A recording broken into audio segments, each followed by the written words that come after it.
1 hour and 45 minutes from now, whatever time that is. Okay, great. Yep. So I probably Cool. won't make it to the end. Do what you Yeah. must. Whenever I just whenever want you to need make to sure leave, you, go. Well, I just want to make sure you get that one that's directed at you, Nick. Did you see that one? I did. the I one- put some pictures in there. I don't know if we need to do anything with the picture. Is like, that the, the Alan one Loveday from the one? guy with the No, sniper rifle? it's the one from Texas Charlie to Nick C, number 12. Okay. Sorry, did you put pictures in Keynote? Evernote? Oh, okay. All right. Where in gonna have Evernote did you put them? It just in the article. Okay. I'll have Should to I go- email? I can email them to you. Nope. Evernote's good. Just hi everybody. I think we went live, but we're still yakking away here. Oh, we're still doing show prep. Yep. Hi, Tanya. Oh, okay. Are those? Good evening, Norway. Are all those yours, Nixie, in the article? All the pictures? Those pictures? Yeah, I put all those pictures in there. Okay, that was really confusing for me because I thought that those were Texas Charlie's. Oh, no. No, there Photos, were no and I was pictures like, from him. Those Why are didn't mine. he say anything about what I'm looking at here on these different photos? I noticed that the one with Juliet Bravo is a negative. It's back to front. Which one are you talking about? The one with the aircraft with Juliet Bravo on his fuselage. It's coming through the smoke. Yeah. That's not. J8. That's Juliet 8. Oh, okay. It still looks like the J's backwards. It does? Oh no, it doesn't actually. Isn't that odd? I suddenly went, that looks wrong, and now I look at it again, and I've just drawn a J in front of me, going, yeah, no, that's actually Have you had your right. pills? Nick? No, I haven't. Okay. We're so nice. I couldn't remember if I'd ever talked about flying on the C-47 as a kid, so I put all those in here. I assume That I is so must. cool. I assume I must have talked about it Very. way back in the day when I first started coming on, but I don't couldn't recall. I it, don't but remember it. I I don't think it's remember it all. really, really cool that you have those pictures of yourself as a kid, and now you're actually as a bigger kid. Talk about realizing a childhood dream. You're a big kid. You're just a a big big old kid.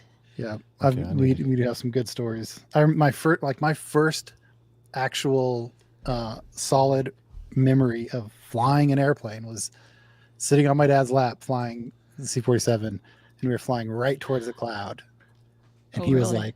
like, "Are you gonna fly through that cloud?" And I was like, "I don't know. Am I supposed to?" He was like, "No, fly around it." So I like turned the airplane, and I was probably like 5 years old, Yeah, like how was I supposed to know and that? it was Dad? it's the first time I remember like controlling the airplane, and it's Oh, not like I was brilliant. in control of the Brilliant, airplane, but I brilliant. was moving the yoke around and Oh, stuff. that is so cool. Love it. Yeah. Excellent. So cool. I'm getting them done here. Okay, and I'm still working on stuff too, Liz. I'm getting the plane tail in the Jeff's sound playing app. stuff. The All Pilots Plane Tales. The 1 to 10 of aviation. You're a really cute little kid, Nick. Was that a Thank good you. volume there? I know. It's it sounded a unfortunate little it didn't quiet. carry through. Okay. Ha Yeah, ha. what happened to you? I don't know. I was Yeah, waiting you for something. got I all got a hairy. job. I tried to build a career. Got married. Actually, you want to had hear something kids. kind of cool / depressing? I don't. I probably don't want to talk about this on the show, but I don't think the people in People here are will listening. care. Yeah, I don't think they'll care. So I'm super busy at work, right? Just the last 2 months have been pretty tough. Slammed. And last Tuesday night, one of the crews that are going over to Europe texted me at like 10 p.m. on Tuesday night and said, "Hey, I think we need another pilot to do the crossing. Oh, Do you Oh, think boy. you can be in New Oh. York on Friday?" oh, I bet And you I was really like, wanted to "Oh go. man, yeah, it was tough." I spent like, I don't know, was laying there all night trying to think Yeah. about how I could make it How work. can and I just do this? Couldn't And you just Oh. can't make it work. work. Yeah. Right? That's Yeah, sad. That would be Yeah. such fun. Yep. Oh well. Did you give him one of those things like you give us? Like, some of us have jobs. I didn't. I told him. I said, "Man," well, because I felt like I had to tell him right away because he basically had like 36 hours to find a guy, right? So I would have loved to have been like, "Hey, can you give me a day to like talk to my boss at work and Yeah. see if I can make it happen?" But I didn't feel like that was appropriate considering he only had like a day and a half. Yeah. So I thought about it for a couple of hours and then texted him back. I was like, I don't think I can Just do it in can't do this it. time frame. Yeah. Yeah. Oh well. Man, that would have been, that must be really disappointing. Yeah. I mean, yes and no. It would have been super cool. It also, I think, I didn't do the crossing on the first go around. But that is like 4 or 5 days of really stressful flying because you're just, when you're flying, you're worried about the weather. And when you're not flying, you're worried about the weather for the next day. Yeah. So it would have been cool, but I know I've said this many times since I've retired, but that's one of the nicest things. It's just- not worried I'm about not the weather. glued to all the weather apps and everything else. Yeah. I'm wondering, okay, how am I going to handle this weather? And I don't have to worry about it. Yeah. Now I have to worry about the road vessel Yes. and weather. But Don't want any hail Oh, damage. don't worry, it floats. well, I hope so. Oh man. So Unless you everybody, leave the door open. Oh yeah. It's got a screen. Oh, it's not going to help. The so screen folks door. in the chat room, we're going to aim for around 2 hours today because we did around an hour, a little less with Steffi on Monday night for part 1. She's busy, so thanks Yeah, to the and- two Nicks for making time today. I'll probably say something after our initial introductions, and then before we go to news, I'll mention that you might hear another voice every now and then on news, a couple of news items and feedback items, but because that was pre-recorded, that was what we had to do. But with that's Steph. going to be on the audio, right? Like you're not It'll be. I'll yeah. be saying it on the video as well.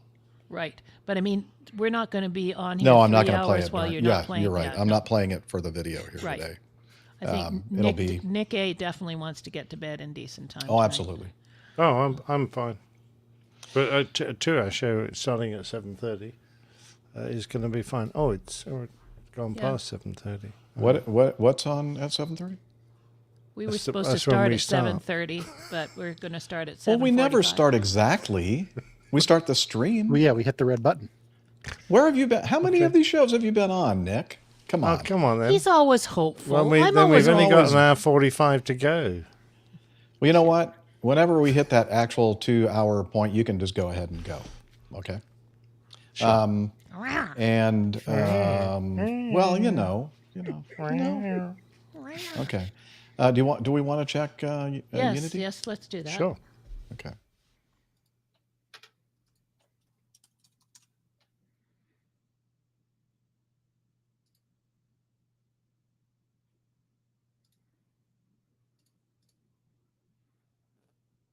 I can't get in anymore.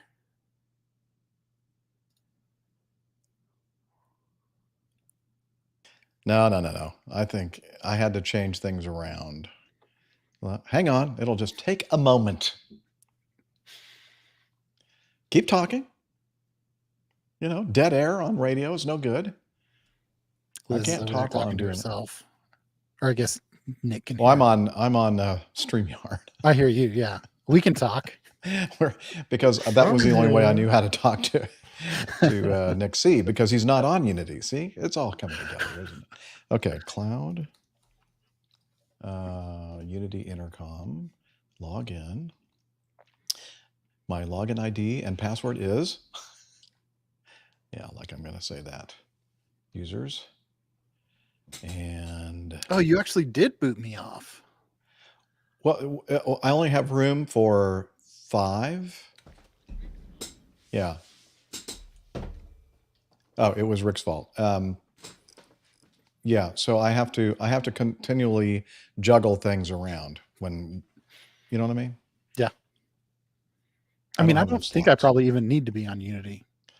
Well, too late. I'm already Yeah, sure. doing it now. Let's see. Well, heck. Okay, users.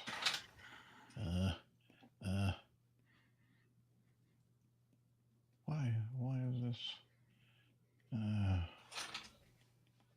Assigned to subscription. Well, you can come back on, Figure Liz, that out. if you want. Hello, I'm back. Yeah, hello. Okay. It's not that difficult, is it? Users. So we do have a plain tale today, everybody. I'll be right back. I have a couple of news items. Okay, now I've got him set Okay. up so he can join us, but he's left. Yep, they both left. It's just you and me as usual, Jeff, holding the fort. Well, okay, we'll just do the show. Okay, old school. So I'm just going to do a generic open, Sure. hoping that Roger will get his intro Packed into together. us Yep. soon. Hope- I am I- not in the road vessel because it's just I'd have to run the generator Right. and to get the air conditioning, and I think it's just too much noise. Now there might be an occasion in the future where I have to do that if I'm not plugged in somewhere, Right. or I'm if I'm in a more mild climate, then I won't Right. have to worry about it. Temperate. Yes.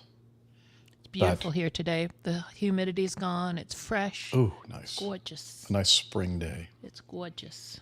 That's it doesn't down here in the Atlanta area. It doesn't seem like we get much spring. Sort of anymore. insta summer? Just kind of like your summer. We get a couple of days of spring, and that's it. Right.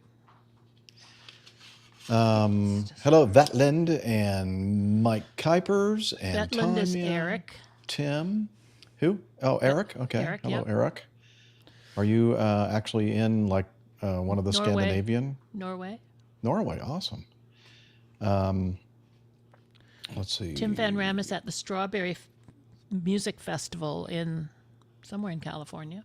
Oh, He's in his road vessel over Neil there. Landwarm. Yeah, where were you the other night? I We even know. mentioned it on the show Yeah. Where were that you weren't there. Recorders. Thank you, Tim, for the reminder. And yes, I have my recorder running. Love the new mime act.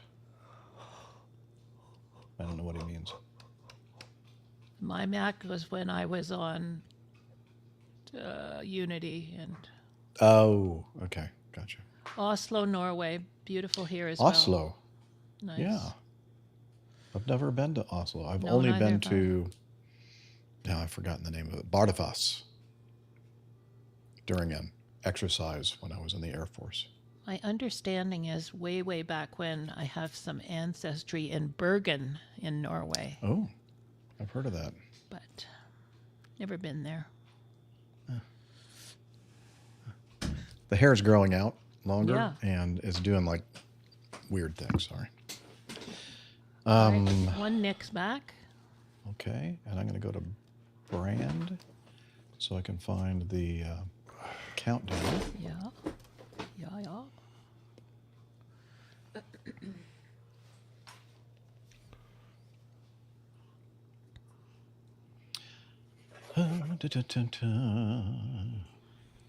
Oh, Mr. Landmore is saying he was having a huge steak and drinking rum for my parents' birthdays. So that's why he missed it.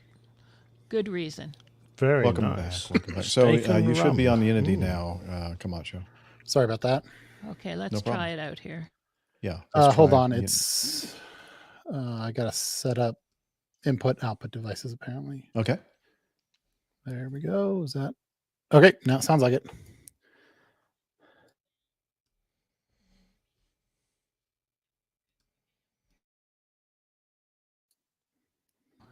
We're ready to roll now. Yay. Okay. Let's do this thing. Okay, here we go. All right.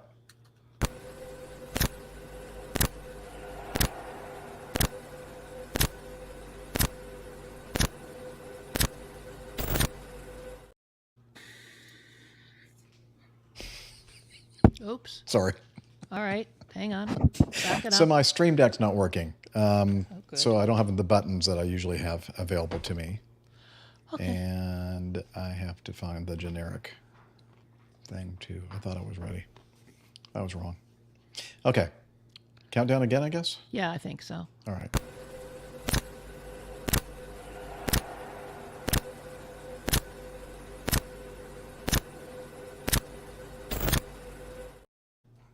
You're listening to the Airline Pilot Guy Show. The view from our side of the cockpit door. WAPG, it's the Airline Pilot Guy. Airline Pilot Guy, episode 618. Yeah, he's up in the sky. It's the Airline Pilot Guy. Oh, hello, and welcome to the Airline Pilot Guy Show. It's an aviation podcast. We talk about aviation, and we answer somewhat interesting feedback on occasion. What else do I say here? I don't remember. That's good enough. Up in the sky. It's the Airline Pilot Guy. Get your ride and he's flying by. With the Airline Pilot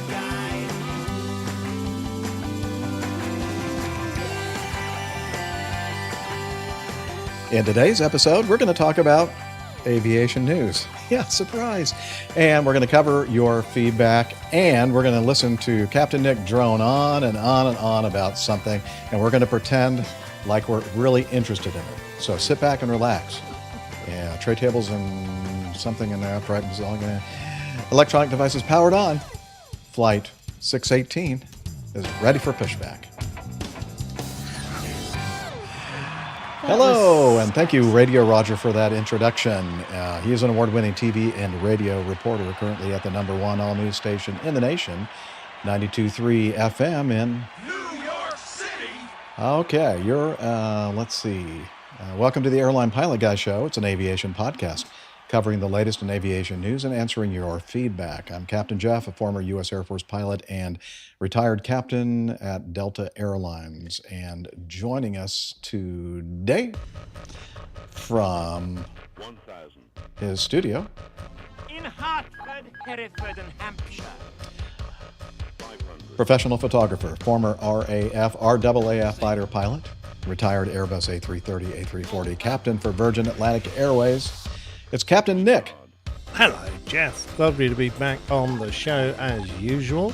618. You know, that's the registration of a Dassault Mirage 2000 and also an old Polish farmer. Amazing. Okay. Super confusing. Well, a farmer was the code name, NATO code name for one of the MiGs. I don't know, Okay. a MiG 15, as I recall. Not sure about that. All right. Well, thank you for that. And also joining us from his home studio in the Air Capital, low and slow pilot, A&P mechanic, old airplane enthusiast, and engineer in the aerospace and defense industry. It's Nick Camacho. Hey, Captain Jeff. I'm glad to be back. There for a little Great. bit of missing a few shows. Yeah, but hey, we're always happy when you can join us. We know you're a very, very busy man, and you have something that you've called a job. Job. Life. Yep. Yeah. All right.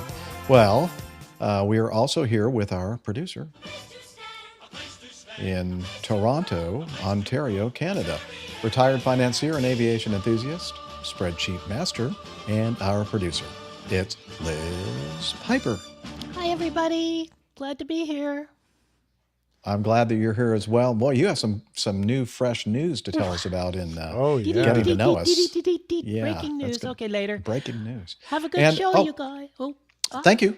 I was going to mention the fact that you're going to hear, likely, the lovely voice of Dr. Steph here and there, a couple of news items and a feedback or two, and a short getting all caught up, getting to know us segment with Dr. Steph interspersed. We did that on another date and time, and but we're going to put them all in together. It's just going to be seamless. You probably won't even notice. It's going to be so seamless. So just thought. For anyone that Yeah. was waiting with great anticipation. The MiG-19 is what Nick was talking about. Thank you. MiG-19. Okay. Yeah. Thank you very much. You ought to do a Right. plane tale someday about how they picked the NATO names. Ooh. Because F for fighter. well, right, but like, in the I United think it's States, a little bit more. we select the nicknames. Like our new bomber is called the Raider, based on the Doolittle Raiders, but they have like Fishbed and Farmer. Yeah. Yeah, all those exactly. Fish pot. They've all got weird names. It would be really kind of refreshing if we had a plain tale that just said they all begin with F for fighter. And that's it. Okay. Well, they also had B for bomber and Okay. C for cargo. They didn't. The fighters didn't start with F until 1947 here in the United States. Oh, I didn't know that. Yeah, There the you go. P-51, the P-47, they were pursuit airplanes until. Oh, I'm talking Army about Air the Corps NATO became reporting the names. Air Force. Yeah.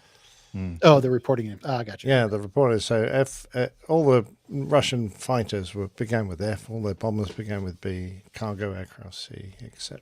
Gotcha. And helicopters H. Funny old thing. Yeah, that's the new play tale all done.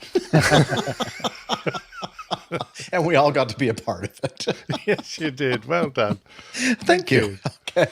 One of the best ever. Hey, let's do some Yeah. news.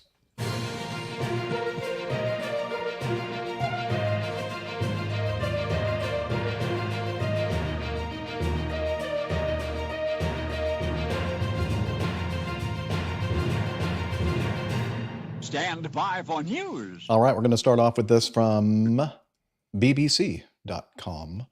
Let's see. Singapore Airlines, 1 dead, several hurt in severe turbulence.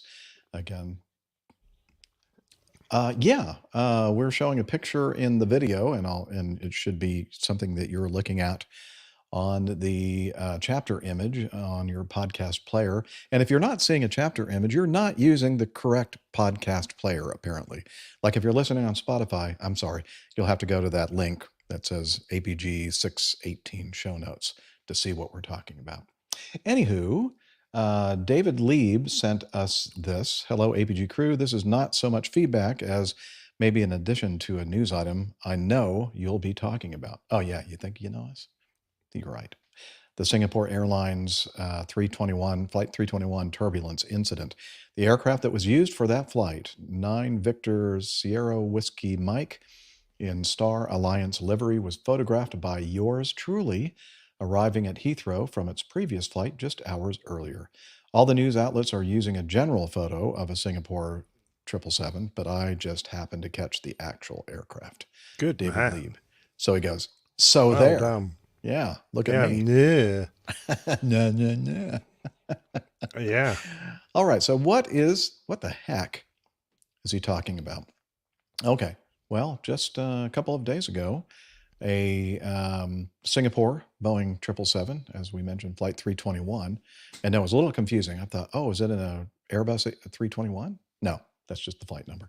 1 person has died, several others injured on a Singapore Airlines flight from London that was hit by severe turbulence.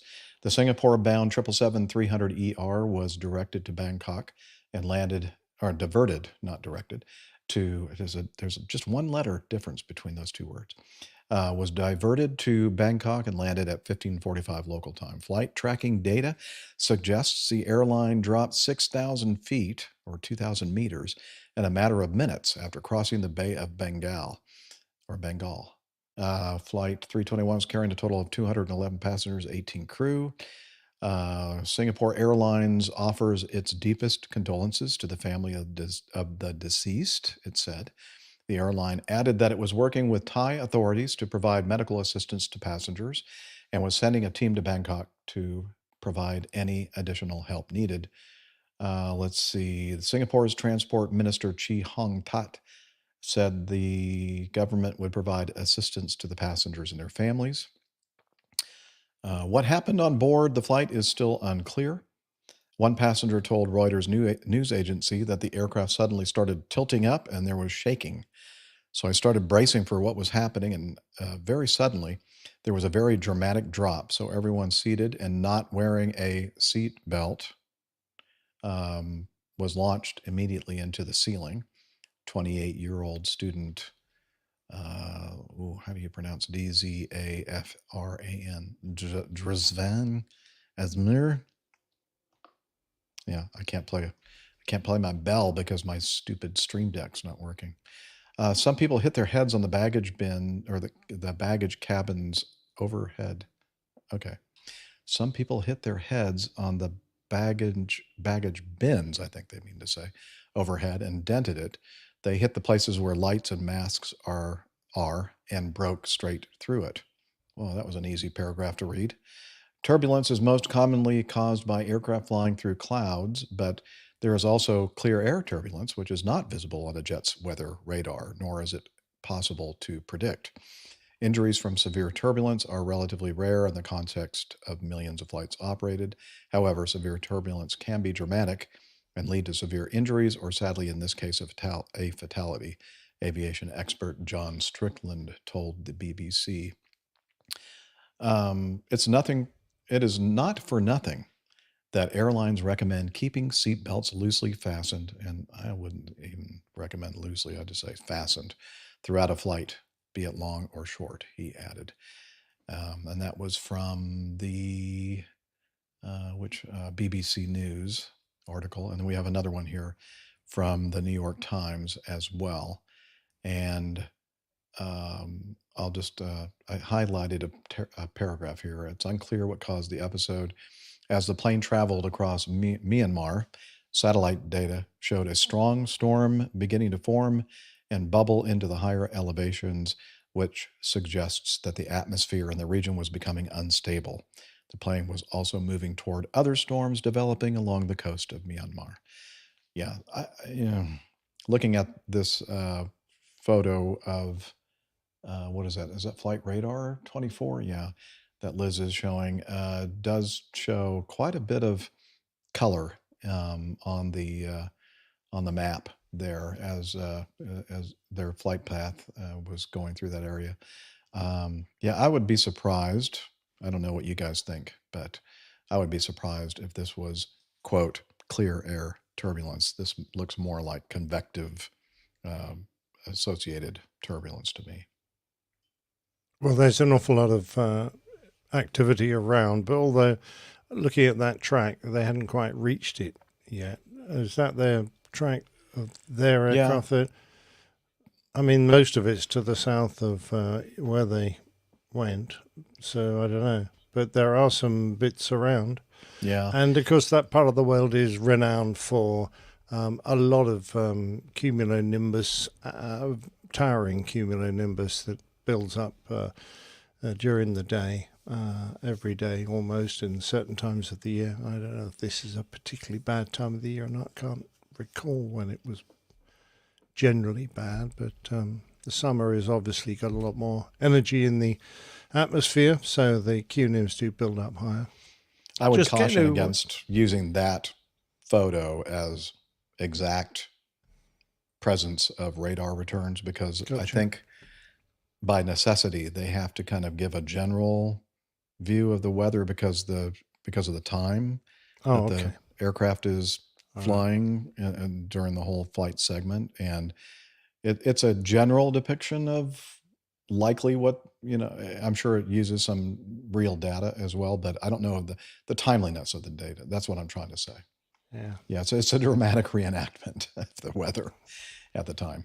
So, well, certainly we can see from the images that there was a lot of damage under the inside of the aircraft, which is indicative of some very severe turbulence. Broken panels come down, ducting from the ceiling coming down. And so, you go, wow, that's a complete mess inside the aircraft. Of course, everything that was out from the galleys and the, food, etc., that are normally laid out was just scattered everywhere. And sadly, a number of passengers look smeared in blood, quite badly injured, and feel very sorry for the elderly gentleman who, didn't survive whatever. Okay. Liz is objecting to his term Yes, elderly, but, elderly, yes. you know, Mature gentleman who was bounced around the inside of the airplane and sadly was injured so badly he passed away.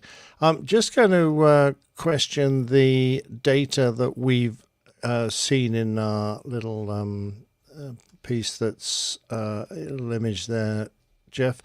I'm looking at the altitude. Now, it's not normal for aircraft to, in turbulence, to go up and down more than a few hundred feet. Because the turbulence is not a huge swooping maneuver. It's usually severe jolts, and the aircraft might go up and down and feel like it's going up and down thousands of feet, but indeed it's not. And by the looks of this, it was level at 37,000 feet, and within the period that they've illustrated here, it's only gone up 400 feet. So I'm questioning the 6,000 feet of up and down. Now, I know that if the turbulence is bad and you get a lot of wind shear involved and you lose airspeed or indeed gain airspeed, then you need to climb or descend the airplane so that you don't exceed the aircraft speed limits. And that might involve, if you get a severe loss of airspeed because the wind shear has suddenly reduced the amount of air that's coming towards the aircraft. You might have to descend to regain that airspeed, but it doesn't look like that was the case. Not that it makes an awful lot of difference. It was obviously very violent, and whether you go up 400 feet or 4,000 feet, I mean, they were safe from hitting anything like terra firma. And all the damage was done by the fact that you've got loose people and objects inside the aircraft. And as the aircraft moves up and down faster than gravity, they will either be thrown up towards the ceiling, and indeed even worse, as they start to fall, if the airplane comes up to meet them, that can double or quadruple the force of the impact as they come down from the ceiling. It may only be 6 or 7 feet above them, but when they come down, they can come down with a hell of a bang, and that can cause a lot of injury. I think you're right, Nick. I think that the interpretation by whoever wrote these articles of the going from 37,000 to 31,000 was not necessarily directly induced by the turbulence event. Probably more likely, as you said, they're trying to find an altitude that was smoother and. Oh, yeah, so absolutely. They and they would have wanted to do that as a matter of urgency. Bands of turbulence are often quite narrow in altitude. So when you get a couple of thousand feet below a level of turbulence, you can often find completely smooth air. And that's one of the odd things about it. Because, if it was from convective clouds, that's going to be around them all the time. But if it was from the edges of a jet stream, for example, and that sort of area is an area where you get the semi-permanent subtropical jet stream flowing through. Jet stream is sort of in proportions about the same size and shape of as a ruler. It's very long, it's moderately wide, but it's extremely narrow in height. So you only have to descend a few thousand feet and you're clear of it and in hopefully smooth air. I think what is clear, based especially on the photos that we've seen from this event, that the flight crew was not expecting this kind of event to happen. And I guess the lesson to be learned for everyone listening, and I think the people listen to our show probably already know this because we mentioned it and we say it over and over again. If you don't need, I know, you can't be in your seat for, what is it, like 11, 12, 13-hour flight, and without getting up and stretching your legs and using the restroom and that kind of thing. But when you are actually in your seat and not walking around, try to limit that as much as you can. Keep your seat belt fastened. And I'm not even sure I'd say loosely, because I guess it's better than not being fastened at all. I would imagine that that's going to mostly keep you in the seat when the seat and the air that it's attached, and the airplane that it's attached to is moving rapidly away from you. And Oh, Eric from Norway says the cabin crew should wear lead in their shoes. Oh, yeah. Well, I think he knows that That's wouldn't have. fine. That's fine going in one direction, but if you're going in the other direction with lead feet, that could be a problem. And if anybody is below thinking- those shoes as they're on their way down, they're going to get squashed like a pumpkin or something. I'm thinking more like that movie 2001, A Space Odyssey, when the cabin crew's walking around this spaceship and she's got Velcro shoes. That might be a better way. It had to be Strong pretty Velcro heavy-duty shoes. Velcro, though, right? Yeah, it would be very noisy. Thank you, Liz, for that. Have to have industrial Velcro. Yes. It was a excellent Velcro sound effect. Yes. Okay, we're going to skip next to this video. Let's see. This is from what is it called? Real Live A2C, Real A2C, I think, something like that.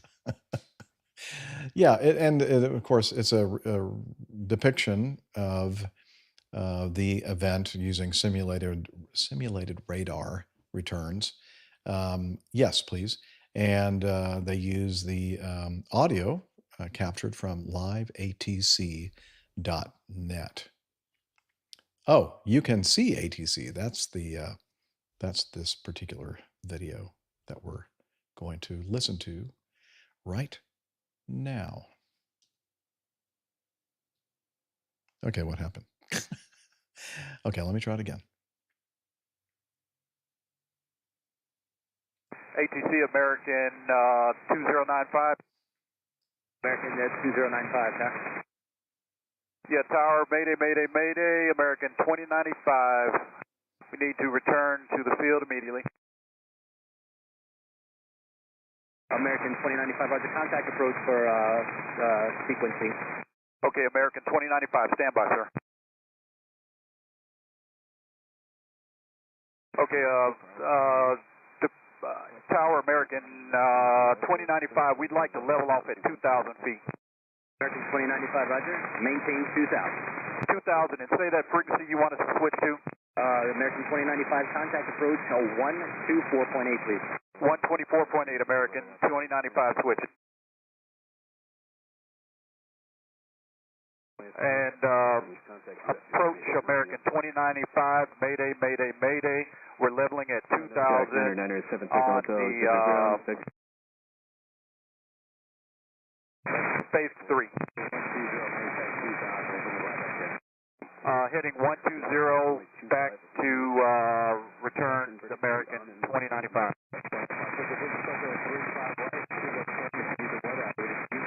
Okay, stand by, sir.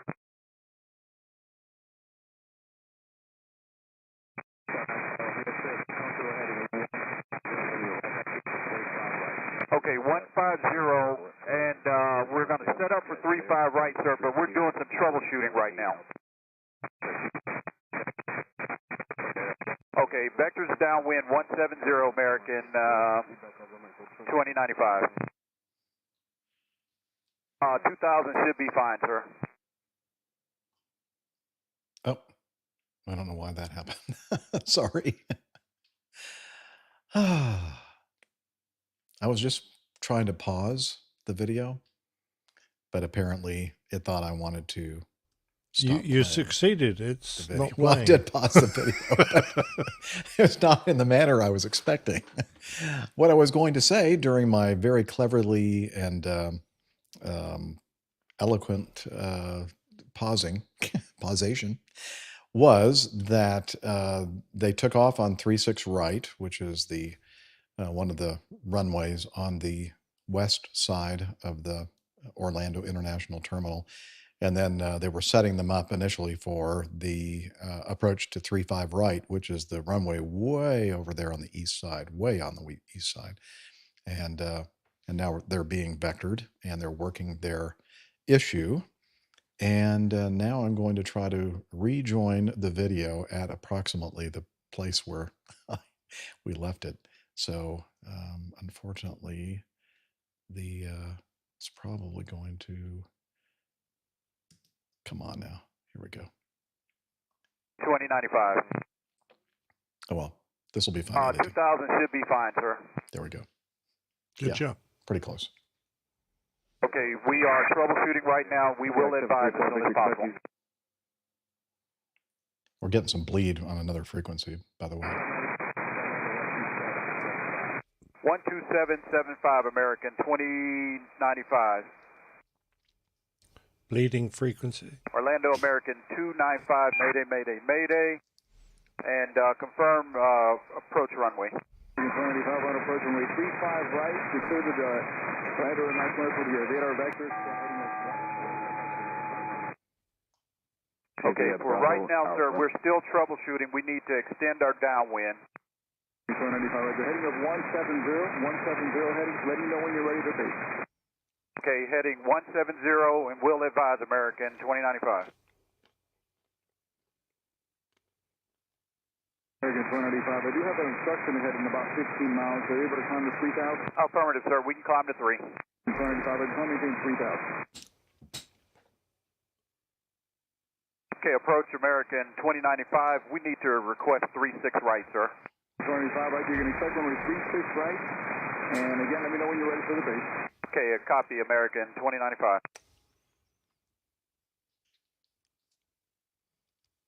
American 2095. Are you able to take a turn so I can keep you in my airspace? Affirmative, sir. I can take a turn now.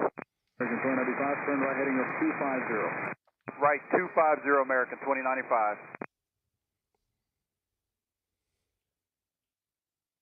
Telephone assistant, American 2095. I'm going to keep you past the final on that heading until you tell me otherwise, until you tell me you're ready to come in. Say again for American 2095. American 2095. Heading up 270 for now, and I'll just back you across the final until you tell me you're ready to come into the airport. American 2095, Wilco, sir. We're getting close. And verify you have information, Zulu.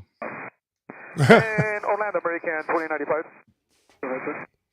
Yes, we experienced a possible flame out on takeoff, maybe related to a burn strike. Is a possibility. The engines are running fine now, but as a precaution, we're going to return back for landing. You guys return now, sir? Yes, we are. We can proceed to return for landing. And fuel on board is 238 minutes, and salts on board is 198. Thank you, sir. That's well done. American 495. I got the souls on board and the fuel remaining in minutes. Can you give me the nature of emergency one more time, please? Yes, we have a possible engine flame out on takeoff, but now the engine has been recovered. 495. Thank you. Turn heading of 330. Join the final run with 36 right. 330 final, 36 right, American 2095. American 2095, descend to maintain 2,000. The airport is 12 o'clock and 13 miles. Descend to maintain 2,000, American 2095. Okay, for American 2095, confirm we're cleared for the approach 36 right. 295, do you want the visual or the ILS? We'll take the ILS, sir. 295 is 4 miles from Daycourse, cleared ILS runway 36 right approach. Cleared ILS runway 36 right approach, American 2095. American 2095, contact tower 124.3. Switching tower 124.3, American 2095. Orlando Tower, Mayday, Mayday, Mayday, American 2095, ILS runway 36 right.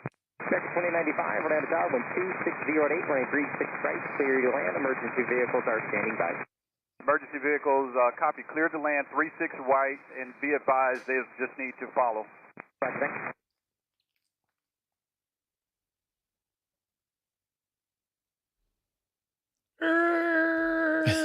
Thank you for the skidding sound effects, Captain Nick. And Tower, we can make this back to right turn. American 2095, thanks. Then did you want to attempt to taxi the gate now? Affirmative, sir. American 2095, join Charlie to stay with me to be Charlie Echo to Park. Charlie Echo to Park, American 2095. Okay. Happy ending. Yep. I have a couple of questions. So interesting the terminology I can't really tell if that was the captain or the first officer in this case, but a possible flame out on takeoff. It just kind of seems odd to me. I think we think we had a flame out, maybe a bird strike or whatever. I don't know. It seems like it would be obvious if you had a flame out, but I don't know. What do you guys think? I think he might have had some a wind down that fairly quickly relit, and the engine came back again. So I think that's that's where he might have got that. So that would be my suggestion. I have had something similar after a lightning strike. Had an engine wind down, came back, wind down a second time, came back. So like and a after rollback. that, it was fine. Yeah. Gotcha. And in fact, it was so good we continued on to destination, so that was fine. But yeah, well, the engineers convinced me it was a spurious. It was a spurious wind down because they I hate those.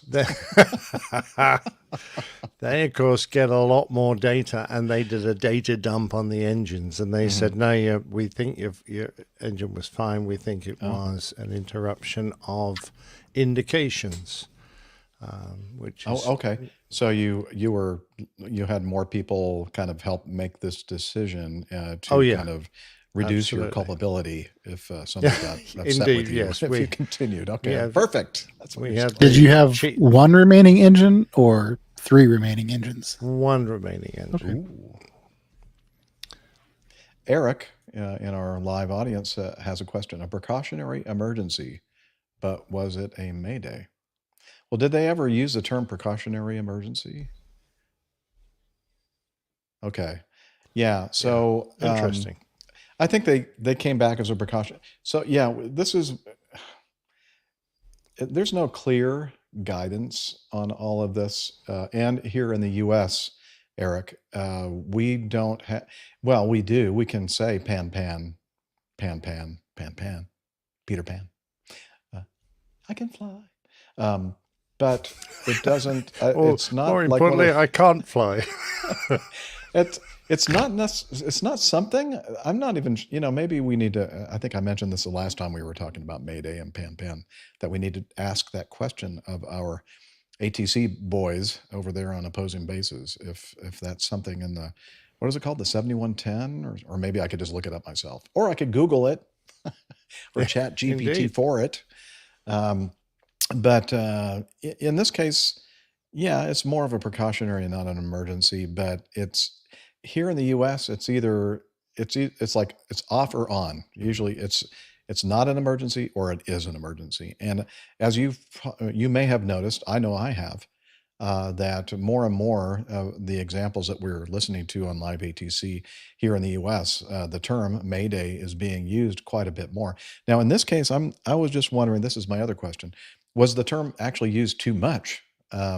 Once you declare a Mayday initially, Nick, would you continue all your transmissions with Mayday on every frequency change, just in case the new controller hadn't been given a sufficiently good handover from the previous controller? Would you say Mayday, Mayday, Mayday on each subsequent, or just say Mayday? That's the official call. In fact, I would probably start with the 3 Maydays when I came onto a new frequency, but I'd also now add it to my call sign. So I would be saying Mayday American 2059 or whatever they were on every transmission, just so that someone else who came onto the frequency knew that I was a Mayday aircraft and didn't start trying to interrupt or fill the frequency full of rubbish. So that helps everybody. But also, as soon as I got both donks back, both engines back, and was reasonably comfortable, I would also downgrade that. I would say I'm downgrading to a pan-pan, because the level of urgency around a Mayday means that for a little while there he had a possible life-threatening problem with his aircraft.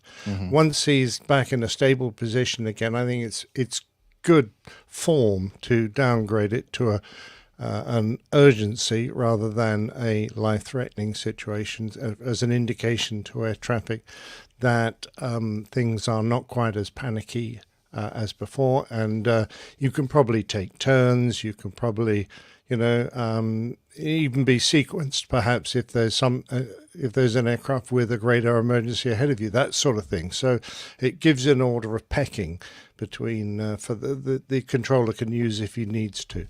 I don't know if that nuance would really go across in America, would be understood well in America, but it certainly would be over here in Europe and lots of other parts of the world. Yeah, I think you're right. I don't think it would. But let's say everybody understood it here. Would they call off the emergency vehicles if they said we're downgrading to a PAM-PAM? No, I think it costs nothing to have the emergency vehicles out. Okay. But they're not going to take really. It's hard to define a state where people are willing to put their own lives possibly on the line for an aircraft with an emergency. So a fire engine might, not pursue the aircraft quite as dangerously as it would if it knew that there was life-threatening problems with it. They might hammer across the airfield, quite rightly, trying to get there as fast as they could. It tells everybody that this is not as dangerous as the initial thought was. So that's the only real kind of good thing. It puts everyone in the frame of mind of, right, let's be really careful with this aircraft. But at the moment, he's got everything under control. There's nothing wrong with downgrading an emergency and then upgrading it again if the situation deteriorates. I'm glad we're having this kind of conversation because it's something in ICAO land, in most parts of the world, this is very much understood. Here in the U.S., it's kind of like a little bit of a gray area. Wouldn't you agree, Camacho? Yeah. Yeah. Okay. I'm thinking that maybe Very to the point. Well, he's a man of few words, and the words that he does use have meaning. Well, so one thing I was going to ask you guys is, he asked for the ILS when he was coming in. And I know we've talked a lot about even if you accept a visual approach, flying, utilizing your instruments and the equipment in the airplane to go ahead and kind of cross-check where you're at. But in terms of like company policies and stuff, would it create any additional workload to accept an ILS versus a visual approach? Or is it basically the same because you're putting the airplane in the same position? Honestly, in my opinion, it wouldn't. There's really not much difference. I'm not sure why.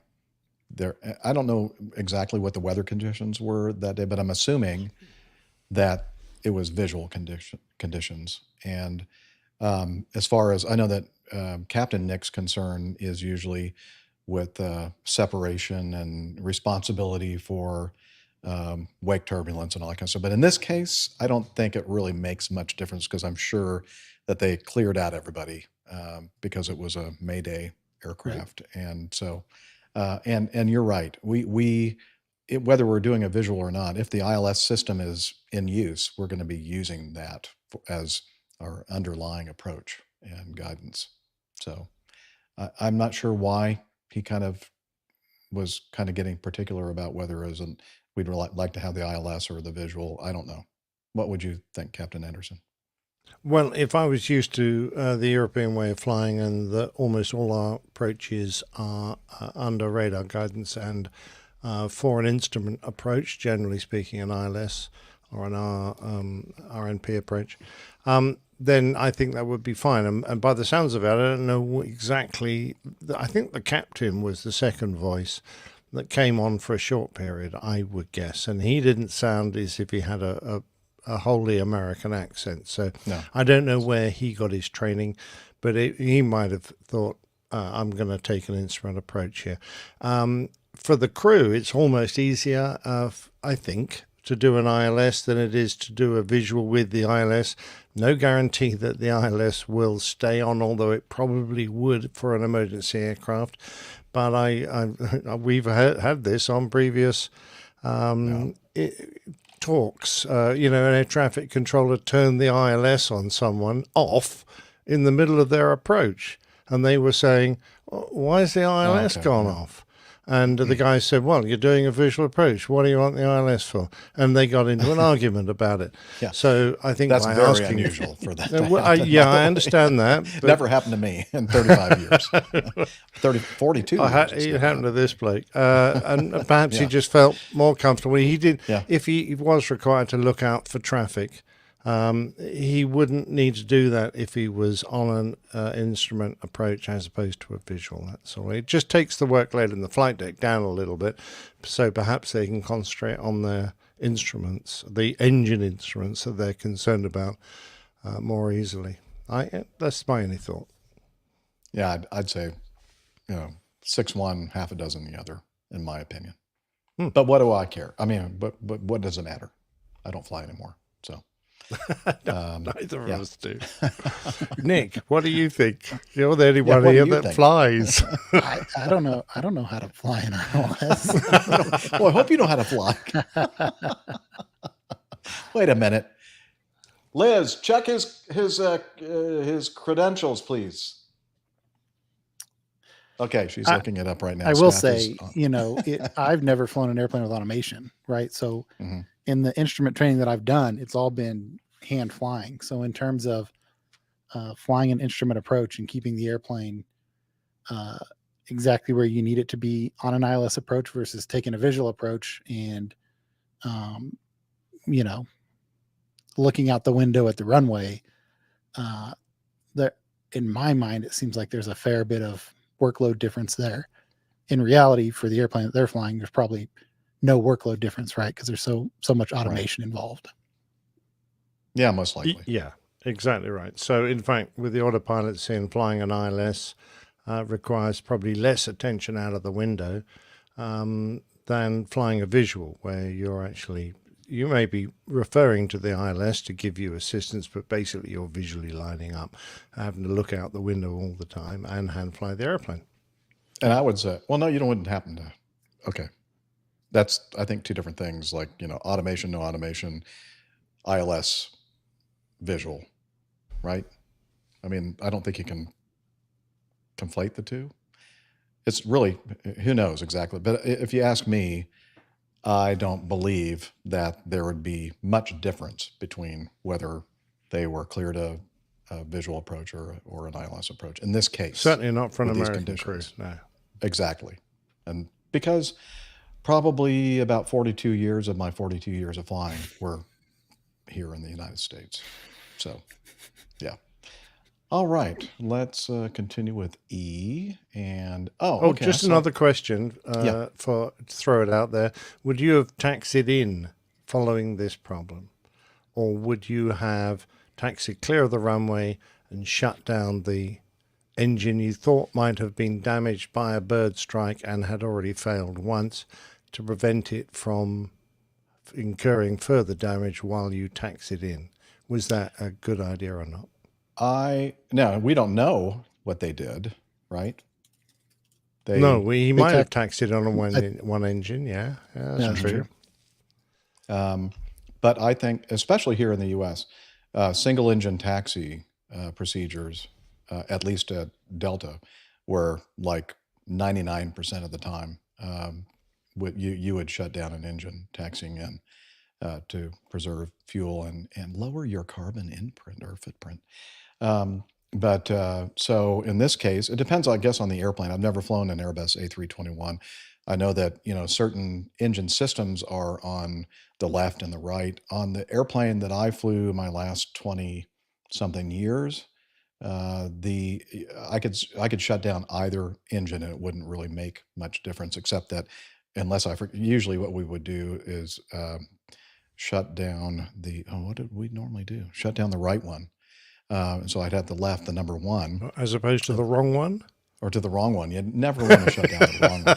But occasionally you might end up for whatever reason, and it's usually taxiing out, where you might have had like a bad start on one of your engines or your left engine, let's say, and let's go ahead and start up the right. And then you've forgotten now that your right engine's running, because 99.999% of the time you use that left engine. And this is what happens. You push the throttle up and nothing happens. And you go, what's going on? Oh, yeah, I forgot we're using the right engine. So it throws you off a little bit. But in the case of the airplanes that I've flown the last, as I said, couple of decades, it didn't matter whether it was a left or right. And that's the only thing that could happen if you shut down the one that you're not used to shutting down, coming or taxiing in. But otherwise, as I said, I don't know what the systems situation is like on the 320, 321 series, if it's interchangeable or if there's a good reason that you only shut down one of them on a single engine taxi. So, okay. Yes, ma'am. I can tell Liz is getting bored with our discussion. Oh, she's worried about Nick Camacho. Don't worry about me. Okay. All right. So I was going through some of the, the stuff that we kind of monitor between shows, and I saw this, and I thought this would be something that might be interesting to talk about. And this is from, especially on Memorial Day. Good point, Liz. This is the Memorial Day weekend here in the U.S. From the New York Times, this is from, it says, the headline is Bud Anderson, the last of World War II's triple ace pilots, dies at 102. He single-handedly shot down 16 enemy planes in dogfights over Europe. After the war, he became one of America's top test pilots during the Right Stuff era. Brigadier General Bud Anderson, who single-handedly shot down 16 German planes over Europe in World War II, became America's last living triple ace. Fighter pilot with 15 or more kills, died on Friday in his home in Auburn, California, northeast of Sacramento. General Anderson, who teamed with the renowned Brigadier General Chuck Yeager in combat and later in the storied age of pioneering test pilots, was 102. And his family, in a statement on General Anderson's website, said he died in his sleep. In his 30 years of military service, General Anderson flew more than 130 types of aircraft, logging some 7,500 hours in the air. Piloting P-51 Mustang propeller fighters in World War II, he named them Old Crow for his favorite brand of whiskey. No, you see, I thought that might have been a reference to his beloved wife. Because, I mean, and I was thinking that's a bit mean, because Chuck Yeager called his aircraft Glamorous Glennis, and I thought, called your aircraft Old Crow, that's a bit mean. Well, actually, Nick, you know what? That could have actually been the case. The family just wanted to clean this up, I guess. So yeah, let's just say it was his favorite brand of whiskey. He logged 116 missions, totaling some 480 hours of combat without aborting a single foray. When World War II ended, he held the rank of major at 23 years old. Oh, wow. 23 years old, a major. That's an terrifying 04. nowadays, isn't it? Yeah, yes. When I was 23, I was a second lieutenant.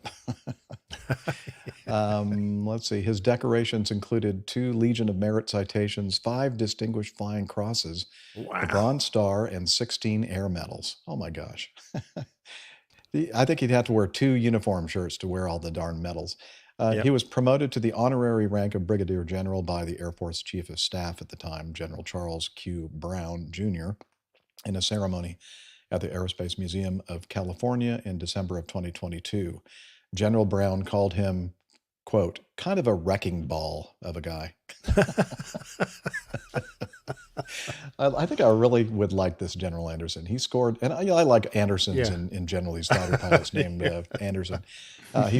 He scored the 3rd highest number of kills in the Army Air Force's 357th Fighter Group, whose 3 squadrons downed nearly 700 German aircraft, mostly while protecting American bombers on their missions over Europe.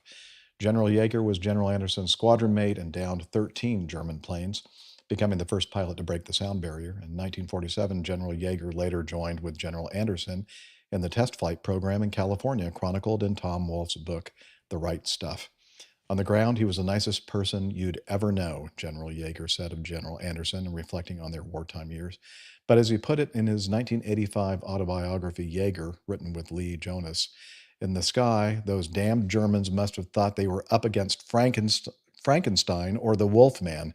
Andy would hammer them into the ground, dive with them into the damned grave, if necessary, to destroy them. I guess maybe that's another kind of allusion to his wrecking ball kind of guy. General Anderson attributed his prowess in dogfights to his exceptional ability to identify enemy fighters like the Germans Messerschmitts and Focke-Wulfs when they were specks in the sky, just preparing to pounce. Part of that probably traces back to my fascination with planes as a kid, making models, filling up scrapbooks with pictures, he recalled in his book, To Fly and Fight, Memoirs of a Triple Ace. But part must be physical. My eyes, I've always believed, communicate with my brain a bit more quickly than average. Of the German fighter planes, he added, I wanted to see them. I might have been a little more motivated than most. He flew his first mission in February 1944 with the 363rd Squadron and became an ace, a pilot with at least 5 kills in mid-May. Okay, so he starts in February. Mid-May, he's already become an ace.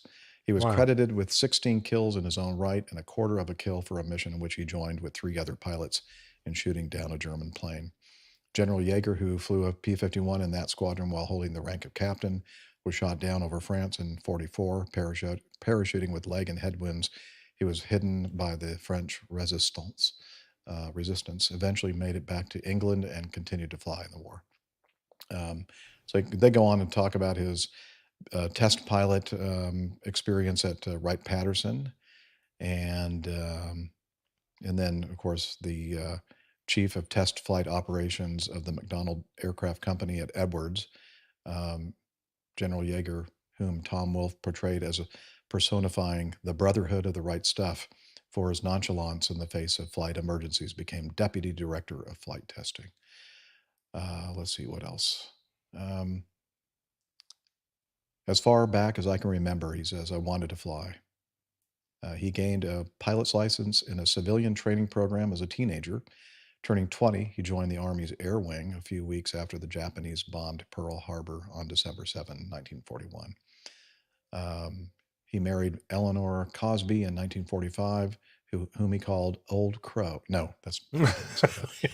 I just put that in there. She died in 2015, and he's got a bunch of children and grandchildren, and so he leaves quite a legacy of family. And everybody that knew him said that he was just a great guy, and they loved him very much, and will miss him. Yeah. All right. Well, a sad loss for your country and for us all in the community. Yeah, sounds like he was quite a character.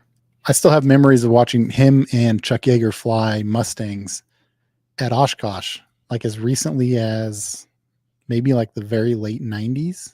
Oh, really? Yeah. Wow. So that There's was cool. a picture that Liz is showing of Anderson and Yeager. Sounds like a drink. Yeah, looks like they're having a great time. I'd love to hear the conversation. Yeah, we have a whiskey with these two. Wow. Okay, so it is now time for us to transition to getting to know us. Here we go. The time of the show where we kind of get all caught up with what everybody's been up to between shows. And let's see, Nick Camacho, we haven't heard from you in a while. I know you've been busy with family and work, and so why don't you get us all updated? Yep, been very busy with work stuff, so I haven't been accomplishing quite as much as I'd like to outside of that, but we have spent a fair amount of time with my son over at my folks' place, getting their garden put in. So last year, my son Cannon, kind of took an interest in gardening with my dad. So they've got a garden with corn and tomatoes and cucumbers, watermelon, carrots, and some peppers, I think. So kind of a vast array over there. We got that all set up finally. Don't they know that them tornadoes come through there and just rip it all up? I know. All right, just wondering. They do, and it rains a lot and causes trouble. But that's cool though. That he gets to share that with his grandfather. Yep.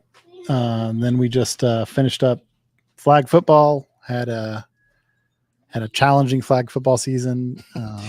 So they probably had a pretty good record. They did not have a great record. They have 2-year age divisions, and my son was the older age, and I think he may have been the only old kid on the team. Oh dear. Playing with a bunch of youngsters. Yeah. So that was a little bit of a challenge, but he kept a pretty good attitude through it all. Continued to work on my airplane some. I had to do some modifications to the cowling for the new baffle system I'm putting in. So that's all complete except for painting it. I got the upper cowling all cleaned up and soda blasted and got it primed, and I installed some fiberglass bits to it. And now just I'm ready to kind of put the top coat of paint on it, and then that'll be done. So we'll see if I can get that running before I head out on a work trip next week. We got Dad's boat put in the water a couple of weekends ago. So that was another box that we were able to check. Unfortunately, with some of the severe or supposed to be severe weather we've been having the last few weeks, we haven't been able to take it out and sail yet, but we have it out in the slip, and we got everything, the mast rigged and ready to go last weekend. So that should be ready to go. And then last weekend we had my in-laws kids. They had a trip over the weekend. So we actually had our kids and their kids, and they have I have a nephew who's a year older than Cannon. So those two guys are pretty close. So on Saturday we went out and had kind of a guys outing, and we went to Delano Barbecue Company, which is one of Jeff and my's. Whoa, wait a minute! You're not allowed to go there without me. Yeah, you never come and visit anymore, so I figured we could just put it back in the pool. Okay, I'll approve it. So we went there, and then we went and watched the Blue Angels movie in the IMAX theater here in Wichita. Ooh, I want to see that. So that was a lot of fun. I thought the movie was, or the documentary movie, whatever you want to call it, was very well done. The footage is amazing. There's if you go, I should have had this pulled up. I wonder if I can find it while I'm talking. If you go on YouTube, it seems like every decade or so they make a new Blue Angels documentary. And in probably 1993, there was one. Well, it was when the Blue Angels first went to Russia after the dissolution of the USSR or whatever. So probably like 92 or 93, they made one called like Blue Angels Around the World at the Speed of Sound.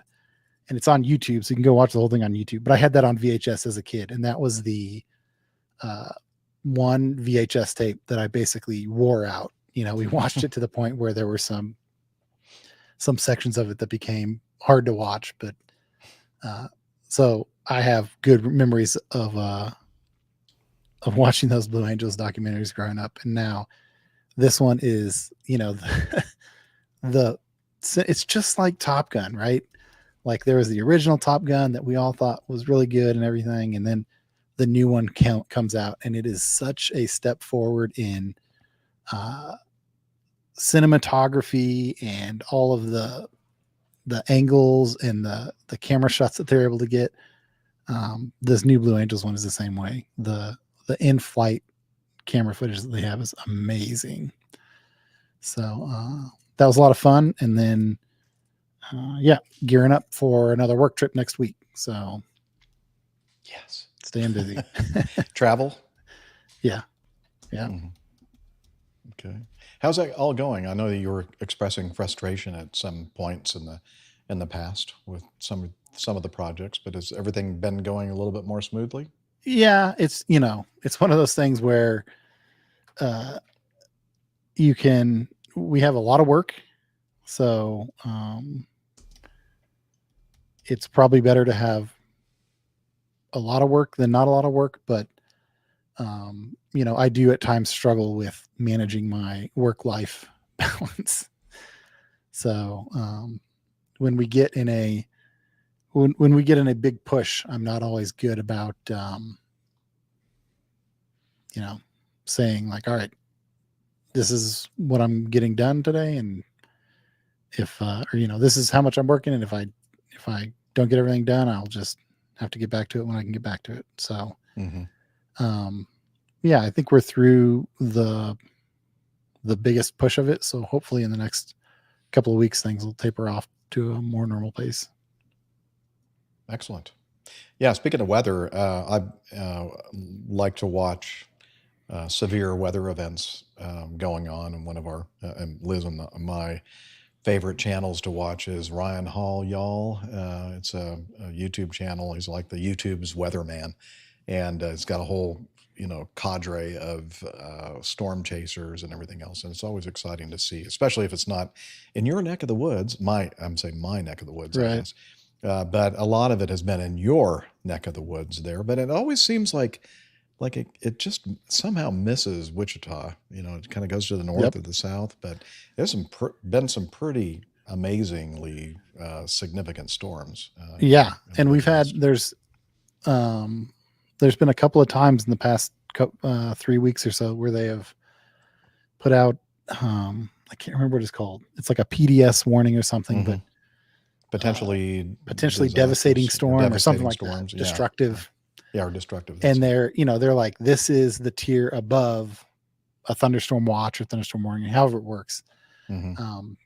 But fortunately, none of those have come to fruition, right around us. The one day, there was one Saturday, I think it was maybe 3 Saturdays ago, where the outlook was so grim that our governor actually got emergency aid approved before all the storms even hit and everything. Wow. And those, that storm ended up coming up kind of through Oklahoma and then split into like 2 pieces. And one part kind of went up towards Hutchinson and Salina, which is north of Wichita. And the other part kind of tracked along the Kansas border. So it almost kind of split around Wichita. And that day we didn't even get any weather. Like I don't think it even rained. Kind of like the another Red one Sea happened. or the part of my hair. Right. And then another one happened last Wednesday, so a week ago yesterday, and that was kind of the same way. It just missed our suburb of Wichita by about 10 miles. So there's lots of red and some purple very close to us, but so isolated and pinpointed that we didn't even get any rain up here. So yeah. Yep. And we do know from experience, especially your parents know, that on occasion those tornadoes go right through town. How long ago was that now? About 3 or 4 years ago? That was 2 years ago. Okay. Yeah. 2 years and a month ago. That was seems like it was a decade ago. It was some tornado, wasn't it? I mean, and the footage on it, the video footage was just amazing. Yep. Yeah. All right. Captain Nick?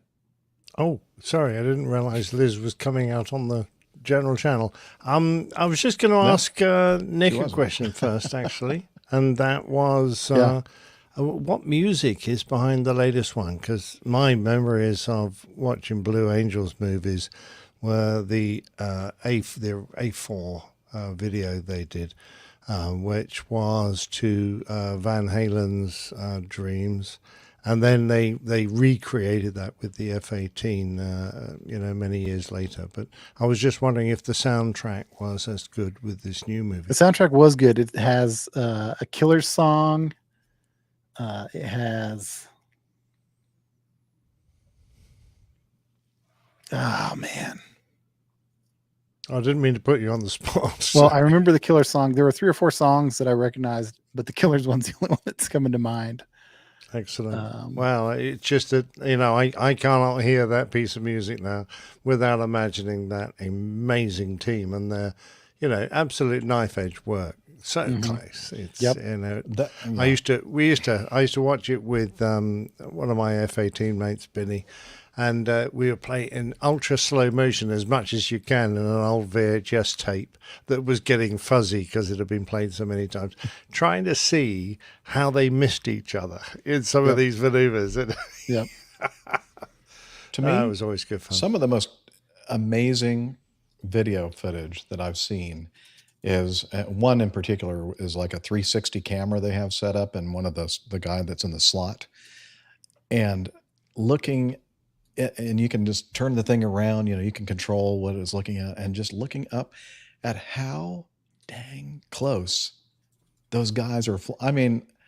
Yeah. That would and there's just a few, there's the a few Air Force people would just have heart attacks because, and that's why I think the Thunderbirds do such a superior show to the Thunderbirds, because in the Air Force, the culture is you never, ever, ever get an airplane that close to another airplane. Even on the ground, you just don't get them that close. And they're like literally 12 inches away, I think. It just boggles my mind every time I see this, going, oh, I can't imagine.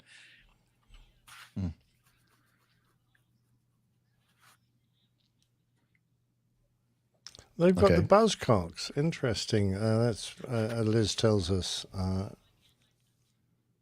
Because I told you. Why can't you touch it? Because I told you can't. Yeah, that's good. Oh, well, Thanks, I look forward to seeing that. By the way, I've been checking. It will be in the UK. In fact, it's in the UK today. Ooh. Yeah. In the theaters? No, in the Prime Video. In the Prime Video. Okay, so that was going to be really the only thing I was going to say for my getting to know us. Well, there was one other thing, but I'll save that. But the thing that I was going to say was this whole thing that we've been talking about, the Blue Angels documentary, and I was really hoping to see this in the theaters. I didn't know it was only going to have such a week-long run, or in Camacho's case, looks like a week and a half. But drive your land vessel up here. You still got time. I could do that. My road vessel. Those rivers go quite slowly, I'll have a link to this in the show notes, but it's kind of basically how you can watch it on Prime Video. The documentary takes audiences behind the scenes for a revealing, in-depth look at what it takes to become a Blue Angel. And this is from Amazon MGM Studios. I didn't know Amazon bought MGM Studios. And IMAX, The Blue Angels, is a new documentary that chronicles a year with the Navy's Elite Flight Demonstration Squadron. Let's see. So they go on a little bit more detail, but it looks like it'll be available starting today, the 23rd, the day that we're recording this, part 2, and on Prime Video, and then information about how you can become a Prime Video member is also in the article. So we'll put all that in the show notes for you guys to be able to see it. And that's all I had to say about that. Captain Nick. I've got very little else to say, really. The bowl season is not going particularly well. So nothing great to report on that front. Plenty more matches to come. Hopefully we'll win some of them. Last week's artwork. Yes. I'm just waiting for the artwork to magically appear. There it is. There we go. I, of course, took a break and wasn't really on that show. So I was just given the instructions, and this is what we produced. You can blame us. Because we were talking about air traffickers in Bordeaux. And on December the 31st, there was just a little incident when they cleared to someone to land on a runway that was already occupied by another aircraft. So I took a little cheeky look at what was going on in the tower.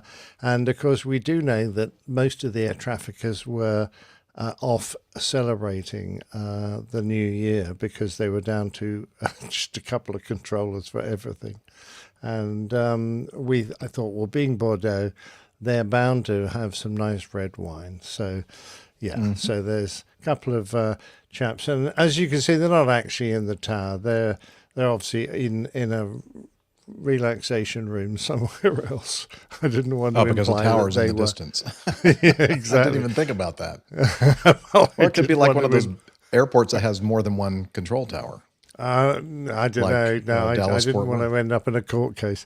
Now, for everyone, of course, the logo and the show number hunters, the logo's there on the left-hand screen, just on that sort of clock-like thing, if you can see that. And I managed to superimpose the numbers onto the reflections on the bottle. They shouldn't have been too hard to find. I hope you didn't It was have actually a problem. quite easy. Thank you very much. There you go. 617. There you go. And thank you so much for grouping those two things in the same area of the photo. It made it a lot easier for me to zoom in. Oh, that's the last time I'll do that then. Darn it. Yeah. Yeah, excellent.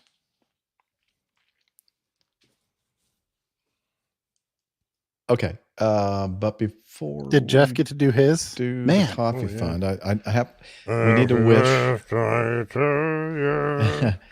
happy birthday to you. Happy birthday, dear Steffi. Dear Stephanie. Happy birthday to you. Oh, that's actually pretty good with all that latency and everything else, or at least it sounded pretty good. Yeah, her birthday is tomorrow, the 24th of May, and that might be one reason why she wasn't able to join us today. She's with her dad on a nice birthday dinner tonight. And so, Steph, we missed you, but we hope that you have a wonderful birthday celebration. So, Absolutely. and then many more Liz, to come. Pop yourself in here. We have a little. She's adjusting her lighting, and she's unmuting herself. Hi, everybody. There you are. Oh, yeah. Hey, so today was kind of a banner day for Well, you. yeah, I picked up my new car today. I Hey. traded in the old Escape and got the new Escape. So yeah, I picked it up. As I said to Jeff this morning, I kind of did a stupid thing last night. I started to look at the manual online and got all overwhelmed about all the stuff I was going to have to learn. So anyway, I was able to navigate it home. With air conditioning on because it's warm here, but I didn't get What, it's any like crashes or smashes or degrees or anything. So something? anyway, but yeah, another red Escape. Got to have a red Escape. So It's a beautiful vehicle. Very, nice. very pretty. Looks great. And Yeah, all these I love the beautiful colour. LED lights on the oh front. yeah, kind of nice Yeah. lighting. Anyway, thanks. Yeah. Okay, bye Yeah, guys. Well done. Congratulations. Okay. And now I think she wants me to do the coffee fund. And here we go.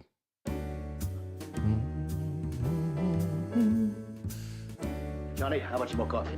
No thanks. I'll take it. I love coffee. I love tea. I love the APG community. Coffee and tea and the job and me. A cup, a cup, a cup, a cup, a cup. Oh yeah, the coffee fund.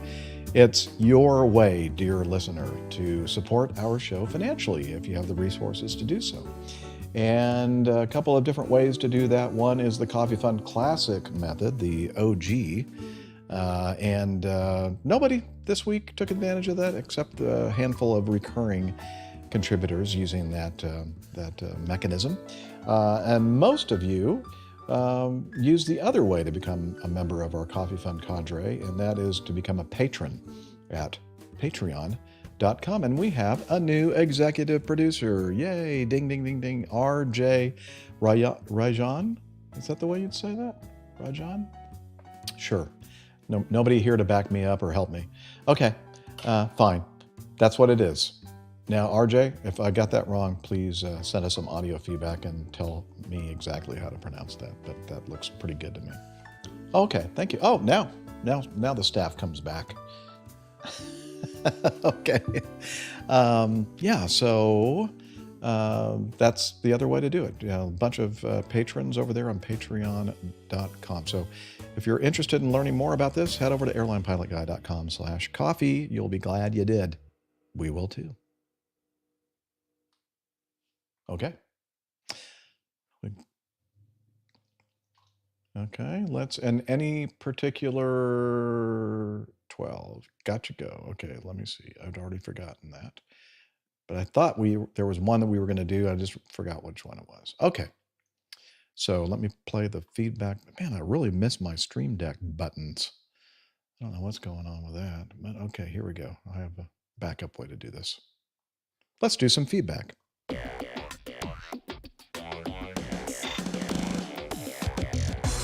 Captain, incoming message. All right, let's start off with this from Texas Charlie. And this is addressed specifically to Nick Camacho.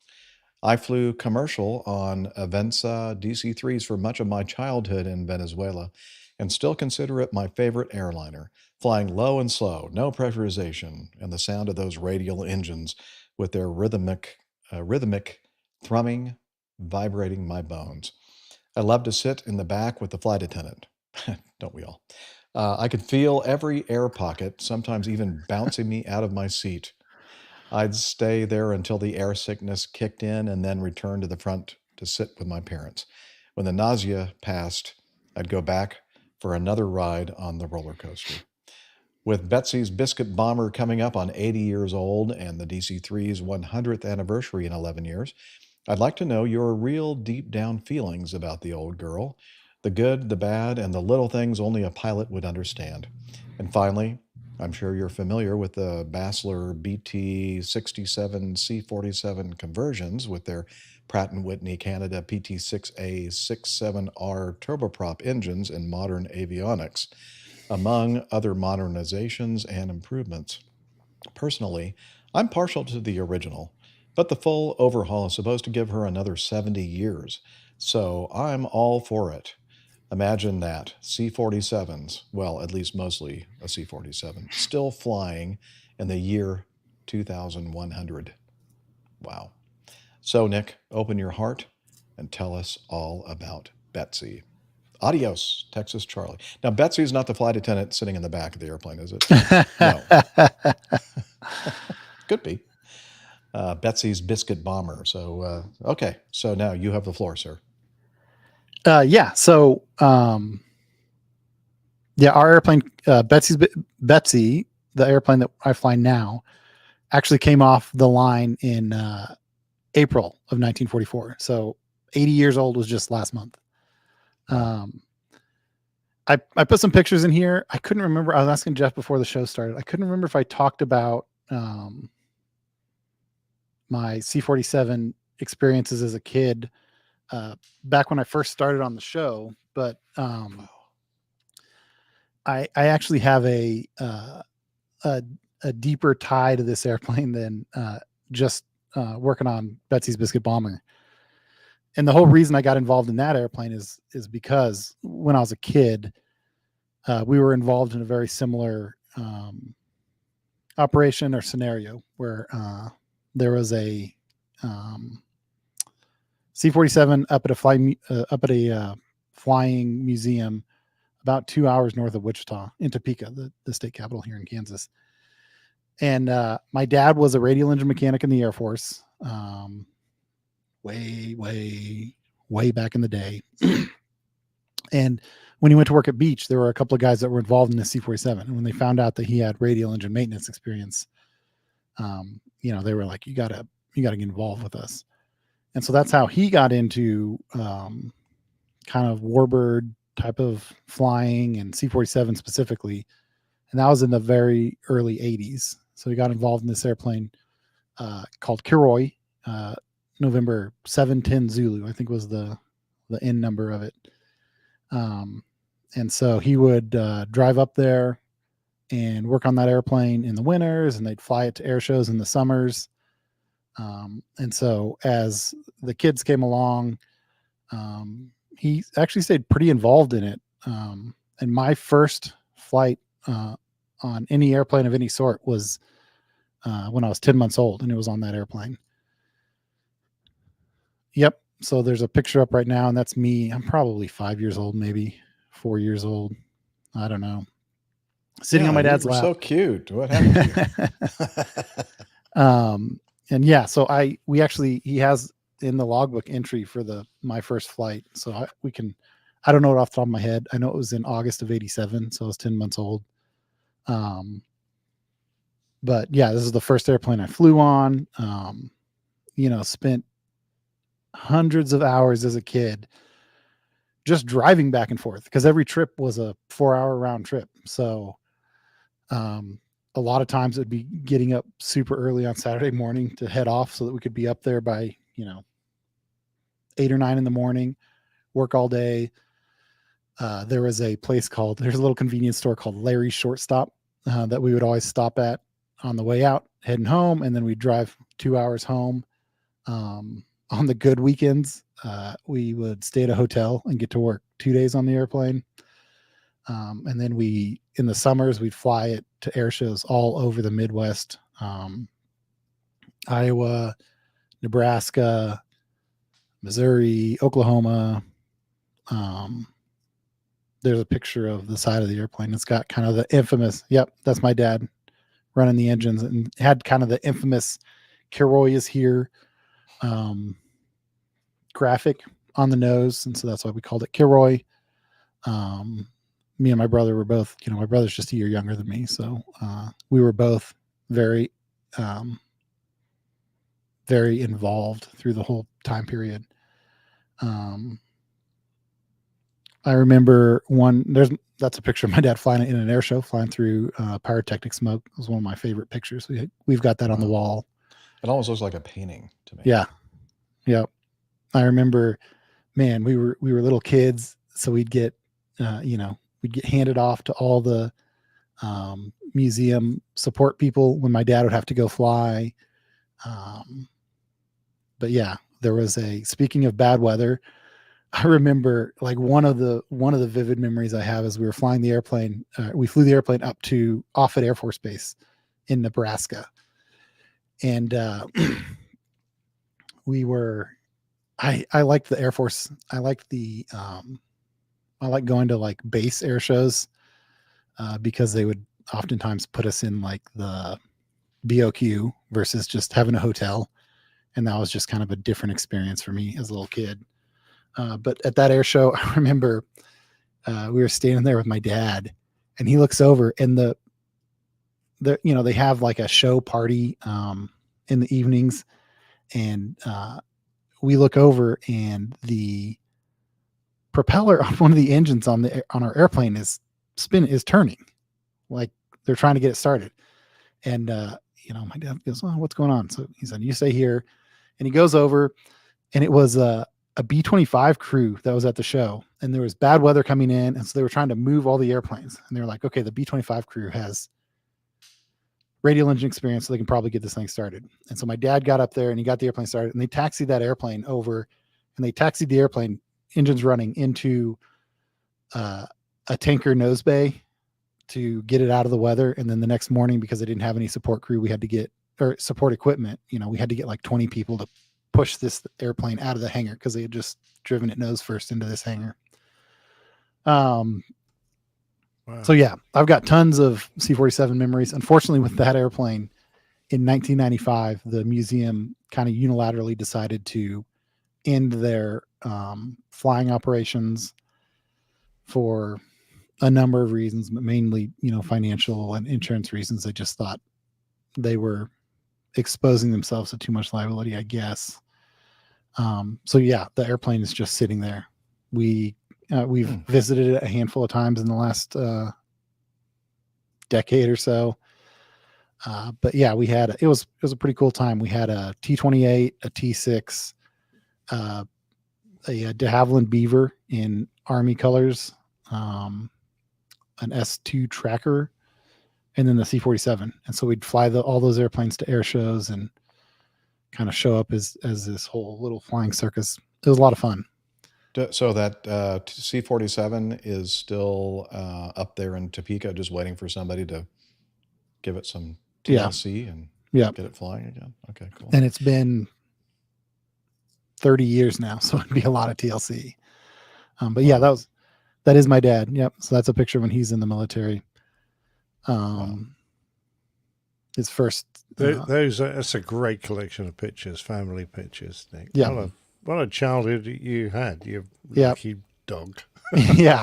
And I was fortunate also because my dad took a lot of pictures. So we've got, he had a 35 millimeter camera, a little Pentax SLR camera. And so we've got just loads and loads of 35 millimeter slides.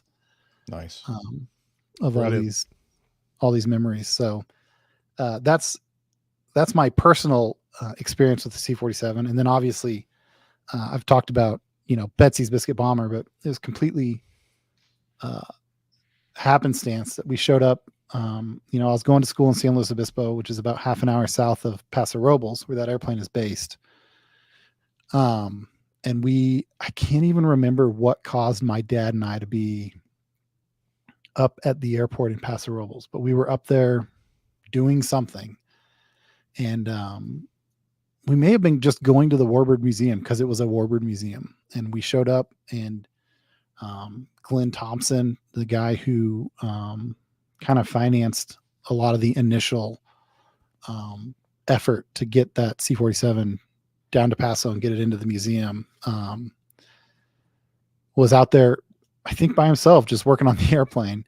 And we walked up and started talking to him, and the airplane had either just flown its first kind of post refurbishment flight or was just getting ready to.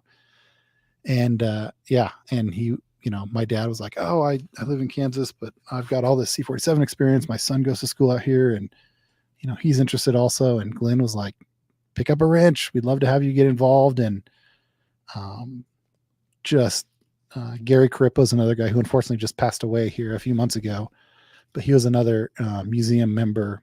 He may have been there that day or not, but he was a guy that was just really welcoming. I don't know. I look at it now and think about how welcoming and interested those guys were in getting us involved.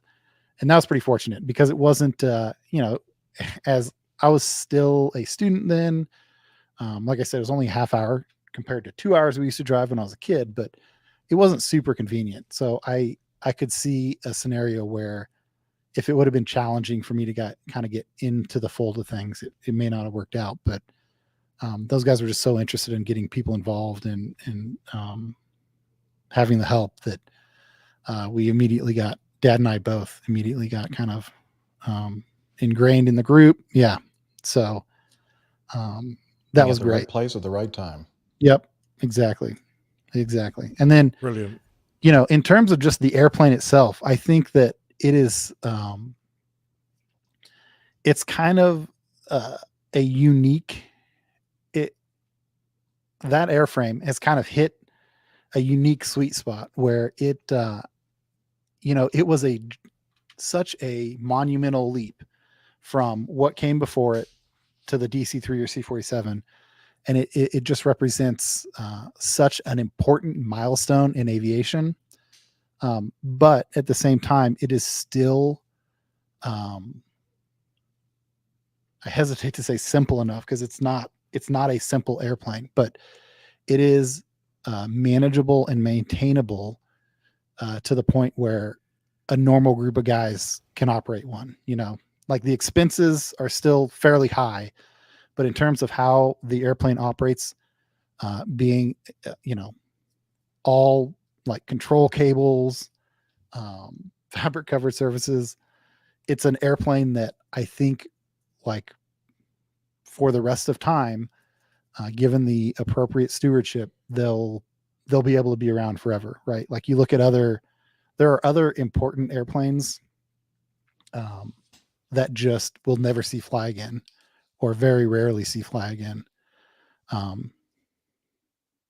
I hesitate to say this, but a lot of the airplanes that both of these gentlemen on the show here with me flew are super cool airplanes, but they're just so complex that as the number of them flying dwindle, it becomes just too hard to maintain them. So whether you're talking about like L-1011s or Phantoms or anything like that, you just can't have those airplanes flying on a less than 50 in the world type of basis, whereas the C-47 is simple and generic enough. I guess that's not the right way to say it, but it is manageable because of the simplicity of the systems. So Some people described it as a kind of flying jeep in that it's able to be maintained in the most difficult of circumstances, in jungles, deserts, on the ice cap or whatever. People can get in there, and if something goes wrong, they can just knuckle down and fix it. Yep. Yeah. And the Basler conversions are amazing. They're putting modern engines on them. The PT6 engines that they put on those things are like the most reliable piece of machinery on the face of the earth. I mean, those engines are associated with all sorts of airplanes, from the little single engine turboprop airplanes, the Pilatuses, King Airs have them, all the way up to big DC-3s. So that is a cool modern re-envisioning of that airplane. But I'm with you, man. There's nothing like the grumble of a radial as it wakes up, and kind of like the pitter patter and missing as it slowly warms up, and you get various cylinders coming online at different times as they get warmed up. I just think there's nothing cooler than a radial engine. Yeah, speaking of ancient airframes that Captain Nick and I flew, I was just reminded of, and it happens to be Kansas, up near Kansas City, what is it called? The TriStar Experience, as an L-1011 TriStar that was acquired by this organization, a 501c3 nonprofit. And looks like, this article is talking about 2017, July 15th, 2017, I think is the last time it flew, at least on this article. I'm wondering, do you know what the status is of that airplane there up at Kansas? I don't. Up at Kansas City? Yeah. Just kind of curious if anybody listening might know what the status is of there. Yeah, I'm going to have to make a trip in my road vessel and it's funny that the same organization, I think, I read another airflow. See, the L-1011 joins already completed projects such as the MD-83, November 948 Tango Whiskey, also known as the Wings of Pride. Yeah, so okay, I get it. And the 727, if you want to look, like all the airports around this country, I guess FedEx had a bunch of these 727 airframes that they just donated to everybody and their brother and sister. Oh yeah, and there's one here at the They use Kansas them mostly for fire rescue training. So it's usually half burnt out hull on some part of the airport, which is kind of sad. But yeah, I get it. I mean, I still remember, and I've mentioned this several times in the show, where my kids would say, "Oh, you're flying what airplane now? Okay, does that mean that's going to be retired in a couple of years?" And sadly, the answer is yeah, probably. Anyway. Yeah, very, very. Thank you very much, Nick, for showing us those pictures and kind of reminiscing about your experience with the DC-3/C-47. What an amazing! I have my only experience with the. I think these were DC-3s that we had based at Mobile Air Center when I was a lineman back when I was a teenager, mostly. And my experience with them has nothing to do with flying them. My experience was pushing them around, the tug connected to the tail wheel, and how just a little bit of wind would be enough to, like, that airplane wanted to fly. And it didn't take a heck of a lot of wind. And in Mobile, when the thunderstorms come through, the gust fronts and everything else, man, that was a handful sometimes. And the other thing that I remember about those airplanes, I think we had a couple of them based there, was that these radial engines, at least the ones that were on these airplanes, drank oil almost as fast as avgas. And so the first thing we do when they came in was we'd have the big 55-gallon oil drum connected to it and drive that thing out to the airplane and had the big giant hose connected over the wing and put in the top of I think it was the top of the engine cowling up there. And the most dangerous thing for us was like scurrying around the top of the DC-3 wing, especially if it had just rained and it was a little wet. It was kind of slippery up there, and there's a lot of oil too. Yeah, that in that area around the engine nacelles.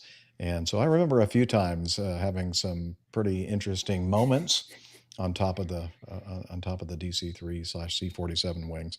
But what a great airplane! And I go inside and imagine what it must have been like to fly it, and go up to the cockpit. And didn't they have some kind of like a separate heating system that had nothing to do? It didn't like pipe in heat from the engines, but it was like had its own fuel system. Some of them had a janitrol heater. Okay. So that was like a gas-fired heater. Yeah. It's like, wow, that just doesn't seem very safe to me to have a gas-fired, furnace up there in the cockpit, but they had to have that to stay warm. Man, there was I feel like there was somebody there was a well-known aviation accident for some either rock group or something that had to do with that janitrol heater, and I can't remember who it was off the top of my head.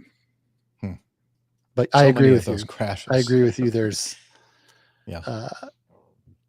not the most comfortable thing. Yeah, it didn't seem. As I said, I never actually flew in one. It was all my experience was while it was ground operations on the thing. But it was still an awesome airplane. All right. Probably, yeah. Yeah. So we're going to go ahead and bid Camacho adieu, and he's got to move on with family and job life. Yeah, that was great. A great reply to the feedback, Nick. Thanks very much for sharing your memories. I love listening to that. Yep. Yeah, me too. And what's so cool about it, I think that you'd agree with, well, everybody would agree, that knowing that we see that picture of you at the controls in the right seat of that DC-3, and we have several pictures of you in present day time in the same position. But still haven't been able to move over to the other side of the airplane yet. And you have a lot more facial hair than you had when you were a kid, which is good. Okay. Yeah, thanks a lot, Nick. Yep. All right, we'll talk to you guys soon. Bye. Bye. Cheers, Nick. Okay, time for this week's installment of the Old Pilot's Plane Tales. And I'm trying to find it. Here it is. Okay, this week's episode title is The 1 to 10 of Aviation. Here we go. The Old Pilot's Plane Tales, the 1 to 10 of aviation. My dear listeners, previously I have mumbled my way through the A to Z of aviation, but now I feel it's time to invite the numerical cousins of our Latin script alphabet, the English positional notation, to take center stage. I might point out that we stole our numbering system from India, who themselves probably pinched it from Arabian merchants, but then gave it a decimal or base 10 structure. The roots of our counting method goes back to the Assyro-Babylonian Common, but we write our numbers in Arabic numerals, except for the occasional use of the more exotic Roman notations, which themselves were borrowed from the Etruscans. But I digress. I'm wondering if I should start with 0, 0, ought, O, nil, nothing, null, love, think tennis, zilch, zip, nada, nix, cipher, duck, think cricket, or blank, think dominoes, or start with 1. Ace, birdie, 1 less than par, solo, unit, linear, the degree of a polynomial is 1, since zeros haven't been around forever. Nothing first came from the Sumerians. I don't mean literally nothing, but the concept of writing naught. Nothing was independently invented in Mesopotamia and later in India, who spread it to the Chinese and the Islamic nations. It didn't arrive into Europe until the 12th century. Nothing has frequently been coined in aviation as to what appears on the clock beside the maker's name, which was apparently in Chinese. Another might come from the act of gliding, which one does with nothing. That is, without motive power, relying on the potential energy of the sailplane to defeat drag and weight, except when stalled, when the vital component of lift is also reduced to nothing. When it comes to nothing, I think we should consider it a zero, otherwise known as the Mitsubishi A6M Raisen. In Japanese, this means travel, but also refers to a miraculous spring or fountain. The zero reference comes from its position as the Navy Type 0 carrier fighter, and because 0 was also the last digit of the imperial year 2600 in which it entered service, which equated to 1940. The Zero was an outstanding aircraft, and when introduced was considered the most capable carrier-based fighter in the world, with an excellent endurance, 3 times that of the Spitfire, and a turn performance that bested all its opponents. It had a remarkable kill ratio of 12-1 against its contemporaries in the Allied air forces, but by 1943, with the introduction of better American equipment, that ratio was pulled back to parity, and without improvements to the Zero's flight controls, armor, firepower, and speed, it was at a distinct disadvantage. In the hands of a good pilot, the Zero was about as far from zero as could be imagined. Captain Winkle Brown said of it, "I don't think I've ever flown a fighter that could match the rate of turn of the Zero. The Zero ruled the roost totally and was the finest fighter in the world until mid-1943. One is one and all alone, and evermore shall be so." On to 1. To misquote Oscar Wilde in The Importance of Being Earnest, to lose 1 engine, Captain Anderson, may be regarded as a misfortune. To lose 3 looks like carelessness, which was one reason I loved flying a 4-engined airliner. During my years at the controls of the French lady, Madame 340, I did indeed have 3 engine failures, thankfully not all on the same flight, although it could still have flown on one, just not particularly well or far. A single engine failure was considered an inconvenience, but little more than that. On one occasion we finished our transatlantic crossing and continued to destination, and to my knowledge our passengers were completely unaware that they were now in a 3-engined airliner. 2 is an interesting number, like the twin fuselages of the North American XP-82, which followed the odd tradition made famous by Savoia Marchetti with their twin-hulled flying boat, the S-55. Despite the unusual configuration, the S-55 set 14 world records in 1926. The advantage for a flying boat was its stability on water, obviating the need for wing floats. The idea was kicked off by Radley, England, with their waterplane, a racing flying boat in 1913, and picked up by Blackburn with their TB, a double fuselage twin Blackburn biplane with a pilot in one cockpit and his observer in the other. Designed as a Zeppelin interceptor, it lacked the performance to climb above the vast airships with a sufficient load of Rankin steel dart incendiaries to do the job. North American glued their two 51 Mustangs together on a single long wing. Conceived as a very long-range escort fighter, the F-82 served in Korea and shot down the very first 3 North Korean aircraft destroyed by U.S. forces. It could be flown from either cockpit, although later versions replaced one pilot with a radar operator for night intercepts. The F-82E had an impressive range and could have flown from London to Moscow, escorting bombers, loitered for 30 minutes and then returned. It remained in service until 1951. A V for Victor, shortened to a Vic formation, brings us to 3, or in Roman numerals, I, a common policeman's exclamation. 3 aircraft in close formation together are most maneuverable in a V shape, that is, with a leader and another aircraft hanging on to each of his wings.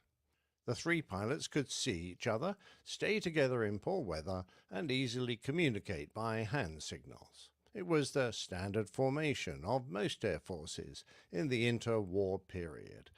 But it wasn't a great tactical formation, as the RAF found when facing Luftwaffe fighters who had adopted a more maneuverable and flexible pair, Rotte, or Finger 4, Schwarm. As an RAF fighter pilot commented, "We knew there was a lot wrong with our tactics during the Battle of Britain, but it was one hell of a time to alter everything we'd practiced. We had not time to experiment when we were in combat 3 or 4 times a day. Moreover, we were getting fresh pilots straight out of flying school who were trained, barely, to use the old type of close formation. They simply could not have coped with anything radically different." However, the 8th Air Force's large formations of bombers were made up of Vic elements stacked to form highly defensive boxes that could offer mutual support by bringing huge amounts of firepower to bear on the enemy, a tactic the Luftwaffe returned to with their bomber formations later in the war. One frequently hears "4" a lot on the golf course, and in a carpentry workshop where the merits of foreplanes and smoothing planes are discussed. In the world of aeronautics, however, foreplanes have been around before those 2 dodgy bicycle repairmen, If only bicycle repairman were here. stuck one on their flyer. It was actually a great concept, since a foreplane usually provides an element of lift that contributes to the overall force needed to defy weight. Foreplanes, or canards, but please don't make me explain the duck thing again, fairly quickly fell out of favour because they're tricky little devils when it comes to longitudinal stability, and an empennage is simpler and more forgiving. Of course, there were a few exceptions, like the Curtiss-Wright XP-55 Ascender, the Tupolev Tu-144, the Beechcraft Starship, the Rutan Long Easy, and a whole line of highly manoeuvrable 3rd, 4th, and 5th gen fighters.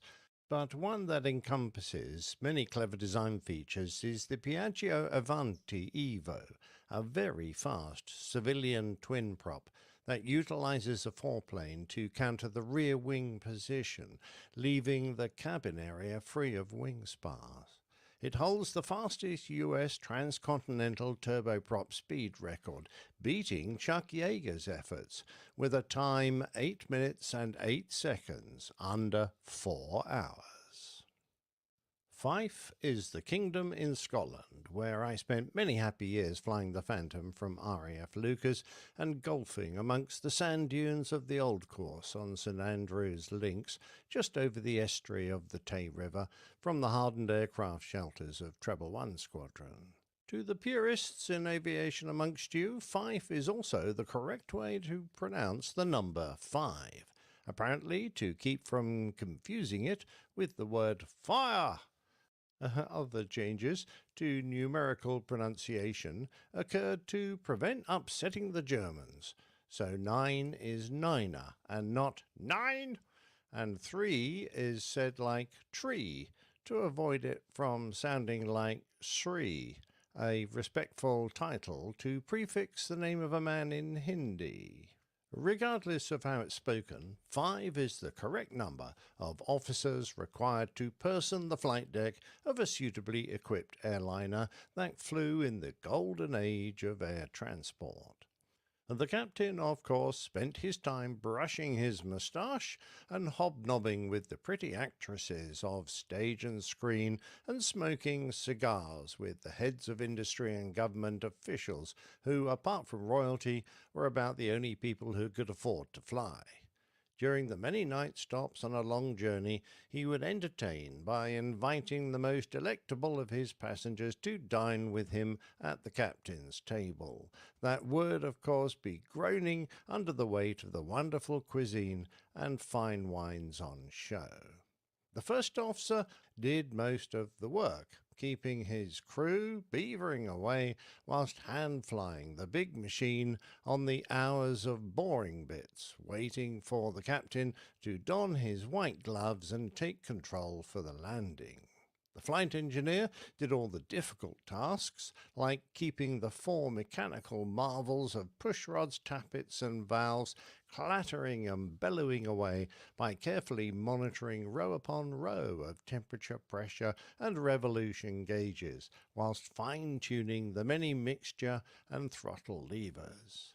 Ensuring that they found each airfield in turn was the navigator, who was expert at plotting, dead reckoning, calculating drift and ground speed with nothing more than a Dalton E6B, map, compass, sextant, and if extremely lucky, a dodgy loop aerial to aim at well-known radio transmitters. Finally, there was the radio operator, who sat at his Morse key, tapping away, mostly chatting to radio hams, since he only had a few ops normal calls to make throughout the entire flight, and to order a few late lunches because of unexpected headwinds. Ah, those were the days. 6. 6 Rolls-Royce Merlin engines were considered suitable for Barnes Wallis's Vickers-Armstrong Victory bomber. That was to carry his 22,000 pounds as 10 metric ton earthquake bomb to strategic civil engineering targets in Germany. Bombing coal mines, oil depots, hydroelectric dams, power generation plants and other strategic infrastructure targets were considered important to prevent the Nazi regime from conducting a prolonged war. Wallis believed that a bomb that could bury itself before exploding would yield a shockwave that would vastly amplify the effect of the weight of explosive. He argued that roughly 4,000 acres, 16 square kilometers, could be thoroughly destroyed by 5 aircraft, each deploying only a single such bomb. Early on in the war, resources were so thinly stretched that the air staff rejected the design. However, the concept of an earth-penetrating bomb was considered, and towards the end of the war, the Tall Boys and its bigger cousin, the Grand Slam bombs, were dropped by specially modified Lancasters with a pressurized crew compartment and defended by just a tail gun to save weight. The concept proved successful, but the European weather often prevented a clear view of the ground from 40,000 feet. The DC-3 was marketed as the aircraft that could fly the 7 seas, and it started operating with Pan Am on the 1st of June 1956.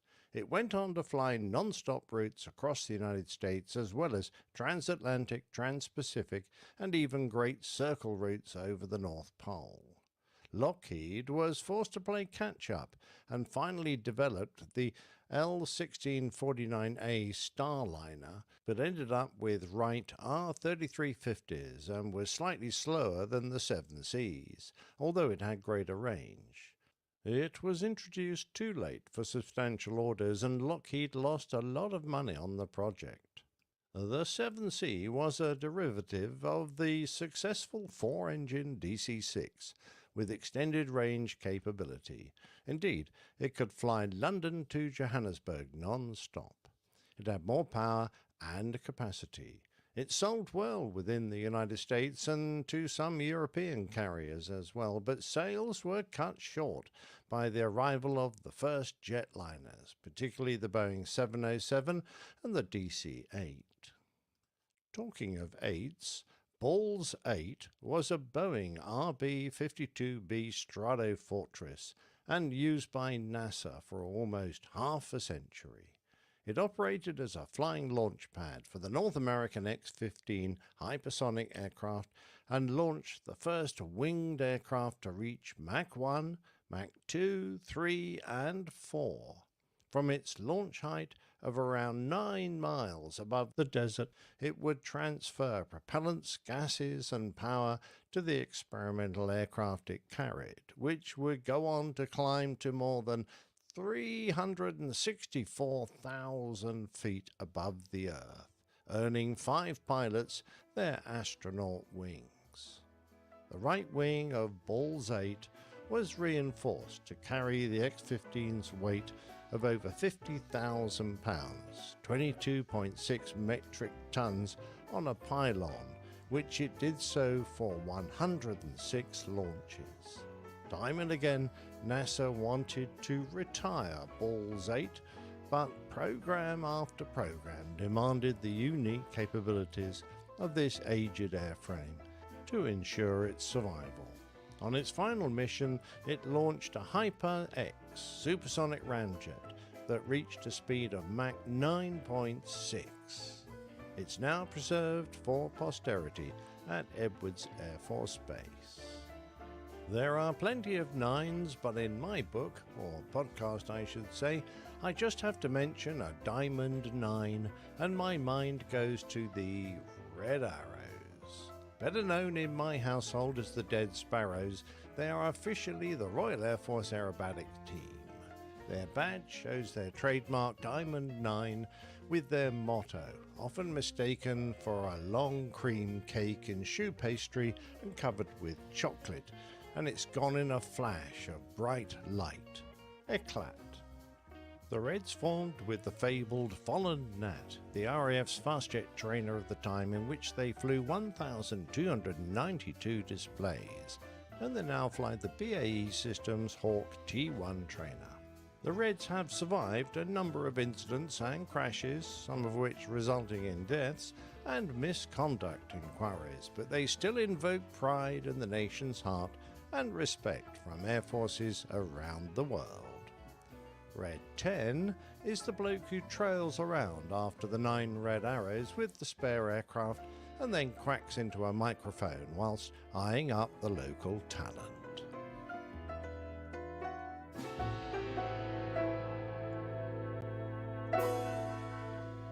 Always fascinating information on those. Now, with 9, rubbish crammed in there. I love the 9, you know, the Diamond 9 and all that kind of stuff. But what about the DC-9? I guess you already had the DC stuff in there with that DC. Yeah, you're quite right. There are a lot of 9s I could have picked, but no, the 9 ship is a great formation number. So I thought that was kind of cool. And the Reds have had a hard time of it lately, so I thought we'd give them a bit of publicity. How nice. Yeah. Good stuff. Thanks. Yeah, I love it. Can't wait. Are we going 10 through 20 next time? Or? It's going to be harder. It was quite easy with small numbers. 10, that's pretty easy. Yeah. Lockheed L10, 11. DC-11, MD-11, the something 12. Yeah, that's a Christmas music, Liz. It's not aviation. I'm sure there's a way to kind of weave it in. Well, somehow. there is. I did one about the Christmas, the Christmas aeroplane. Do you remember that one built by a bloke called Christmas? Yeah. That was a dreadfully, it crashed a lot. Anyway, enough of that. Yeah. All right. Well, thank you very much, Old Pilot, for the plain tale. It's always nice to hear those. Great, no problem. And we're going to continue with our feedback. We're getting close to the end of our episode, and we're going to try to get 2 more in here. Let's start with this from Jesse, or not start with this, but continue our feedback with Jesse's feedback. Dear APG, my name's Jesse, and I am a fresh high school graduate who is aspiring to be an airline pilot in the near future. Unfortunately, being a high school graduate means that I am not the most rich person in the world and will have to work a few summers to pay for a slot in whatever pilot program I select. Currently, I'm looking at the Alaska Airlines Ascend Pilot Academy because it would be cheaper than something like the ATP flight school that would require me to sell both my kidneys to be able to afford. Oh, just as an aside, I do not recommend that you do both of your kidneys. We don't. Just one. We don't. You can do one heart or one kidney, but one heart? I don't think you can do that either. One finger, I meant. Sorry. Okay. Yeah. One lung. Okay. Well, you can. one lung. Yeah. One. You don't have one of those. Okay. You can't give one of those. I am not interested in picking up debt unless absolutely necessary. However, I heard from another pilot that, in his opinion, the program is trash. Wow. What does he really think about it? I was hoping that if you have any listeners who went through that program or who are with or in Alaska Airlines and have knowledge on the subject to, if willing, provide some insight in the matter. If any such persons are interested in doing so, I will disclose my email below. Okay, so if anybody out there has experience or knows something about this program with Alaska, please contact Liz or just feedback at airlinepilotguy.com, and Liz will see it and then kind of hook you up. Yeah, please don't let us down. We rely on the community to help us out in moments like this. So great. Right. And on another note, he continues, I have really enjoyed your podcast and come to look forward every week to hearing the dulcet tones of Captain Jeff and crew, meaning Captain Nick, as his plain tales are top notch. Although, if I'm being honest, it took me a while to actually listen to you guys. The reason being that the first episode I listened to, you were discussing a news segment involving Virgin Atlantic's decision to let the flight crew cross-dress. I believe you made a joke about Captain Nick going along with it and wearing a skirt. That was not a joke. That scared me off for a few months, but after thinking I don't blame you, it scared me off too. It scared almost all of us off. Let's see. But after a few months after thinking you all were a bunch of crazy people, well, we are actually. Yeah, it's a very good assessment. Exactly. Anyway, but after giving it another go, I found that I have been bitten by the APG bug. Thank you guys for the amazing podcast. Greetings from Alaska, Jesse. I was thinking about his comment there. How many people just listen to us for the first time? And seems like there are usually segments of some kind of strange, bizarre things that we say and do, and without the context of who we are and all that.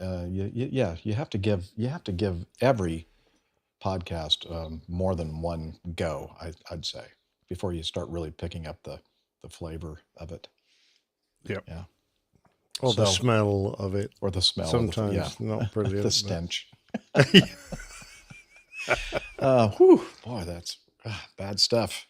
Thank you, Jesse, and hopefully somebody out there help Jesse and contact us. Please, all right. yes. Last but not least, or maybe it is, I don't know. This is from Dan. Just kidding, Daniel. Daniel says he has a massive case of APG syndrome. My poor chap. Hello, APG crew. Oh, sorry. I guess I probably, if I were clever, I could have done it this way. I have a massive case of APG syndrome. Wow. That's a lot. I know. Very impressive. Extremely. Okay. Daniel from Eugene, Oregon here. One can say I have a serious case of APG syndrome. When I was in high school, I started listening to APG right when it switched from Catholic Pilot. Ooh, that was back in 2011. Well, a long time ago. Long time ago. Life got In super a busy. small town in Germany. Sorry, that's a song I know. I don't recognize it. I'm sure it's a fine song. Life got super busy after high school, and I didn't pursue a career in aviation. So the syndrome virus went dormant for about 10 years. About 4 months ago, I decided I wanted to get my PPL and possibly pursue a career as a pilot in the future. Now that all the rain is finally coming to an end, Pacific Northwest of the U.S. is very, very soggy. Now I'm trying to find where okay. I'll be flying 3 to 4 times a week to hopefully obtain my PPL before the rain comes back again in the fall. Anyway, once the dormant disease found out about this, the APG syndrome came back with vengeance. Yeah, it's kind of like the chicken pox virus, I think. It goes dormant and then comes back as shingles. So, wow, I feel your pain, Daniel. I feel your pain. I have a job where I drive a lot, so I'm now listening to all APG episodes from where I left off, episode 152. I've been listening in order and just got to episode 341 and 341.5. I listened to all the recent ones as they come out as well. In episode 341, at 1 hour, 8 minutes and 50 seconds through 1 hour, 9 minutes and 4 seconds, Captain Jeff talked about growing a beard once he's retired. So my question is, Captain Jeff, can we please see you grow a beard now? I think it'd look awesome. Okay, we must He have tried, received it this a didn't while. work. Yeah, this is before my attempt to grow a beard, and I finally gave up. I just became impatient. He thought it was itchy. I It mean, was that's just a very passing phase. He obviously got no sustainability. No, I have no willpower or staying power, and yeah, I don't want to go any further with that. All right. Yeah. So he had an idea that, or I had an idea that maybe I'd do that. Yeah. Okay. P.S. Postscript. I recently bought some bare land south of beautiful Coeur d'Alene, Idaho. Once I get some infrastructure in place, I will send you the address, and you can park your RV there and explore all the beauty northern Idaho has to offer. Wow, I love Idaho. That's a beautiful state. Oh, PPS, postscript. Shoot, I just listened to episode 615 and realized Jeff talked about his beard in that episode. Sorry about that. Hey, no problem, Daniel. Yeah, No, thanks for it was bringing great. it up. Yeah, not that kind of bringing it up, Liz. Yeah, or Yeah, Nick. well done. Who was that? Who was making the throwing up sound? Was that you, Nick? Ah, okay. Could have been. That figures. Bit I think nosy, it aren't was you? Liz. Anyway, yeah. So we're gonna leave it there for this episode. Lots of great feedback still to be played. So if you have sent it in and wondering what the heck we're doing with it, well, we're keeping it there. We're just waiting for the right moment to cover it on the show. Absolutely. But yeah, several more good ones to come on the next episode. And so as we always do, let's point you over to the safe, secure airlinepilotguy.com website, where you can find out information about the crew and the community calendar. And we have the library, and we have merchandise. By the way, we have a few people have reached out to help manage that. And so we'll give you some more information about that as time goes on. But right now, things have been kind of quite a little busy for me, and I haven't been able to focus on that. And because of the road vessel or RV at airlinepilotguy.com is your or your email address to send information if you have a place for me to park the road vessel overnight. And so any information about how I can contact you and where you are and other stuff, again, send to rv@airlinepilotguy.com. And anyway, the website as well is hosted by Prodigy, Prodigy. Dan Faulkner's company in New Zealand, and Thanks, Erwin Dan. Gowalski. Those two really helped me a lot to make the site secure and to move it from server to server. And now it's got a great home. And we have some great people behind the scenes managing it for us. So check it out. See what you think. We're also on social media, and Captain Nick is going to tell us all about it. Well, if you're a Meta follower, or as used to be Facebook, in fact probably still is, you just do a little hunt in there. You can play Hunt the Airline Pilot Guy, all one word, and it'll find us there. And on X, and I gather Twitter is no longer Twitter, it's all now X, so at APG Crew will find us there. And Insta's on the Instagram, which is part of Meta, is that right? Yeah, APG Crew is our handle there, so you can find us all about that. All right. And we're also on Slack. YouTube. Oh, yeah, yeah. Sorry. Yeah, we're also on YouTube. YouTube.com. In fact, this is where you see this video. Yeah. The one that I'm pointing at. Hi, hello on YouTube. YouTube.com / otherwise known as a Virgule. Thank you.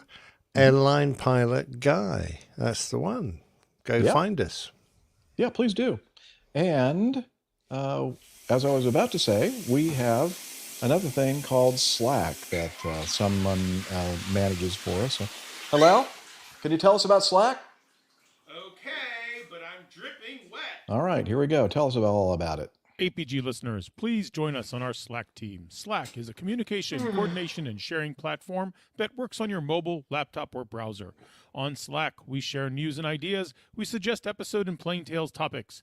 We plan events and meetups. To get into the Slack team, please email me at slack@airlinepilotguy.com. That's SLACK, Sierra Lima Alpha Charlie Kilo @airlinepilotguy.com, or send me a tweet with your preferred email address to @Hillel, and I'll send you an invitation. That's Hillel, spelled Hotel India 11 Echo 1, and see you in Slack.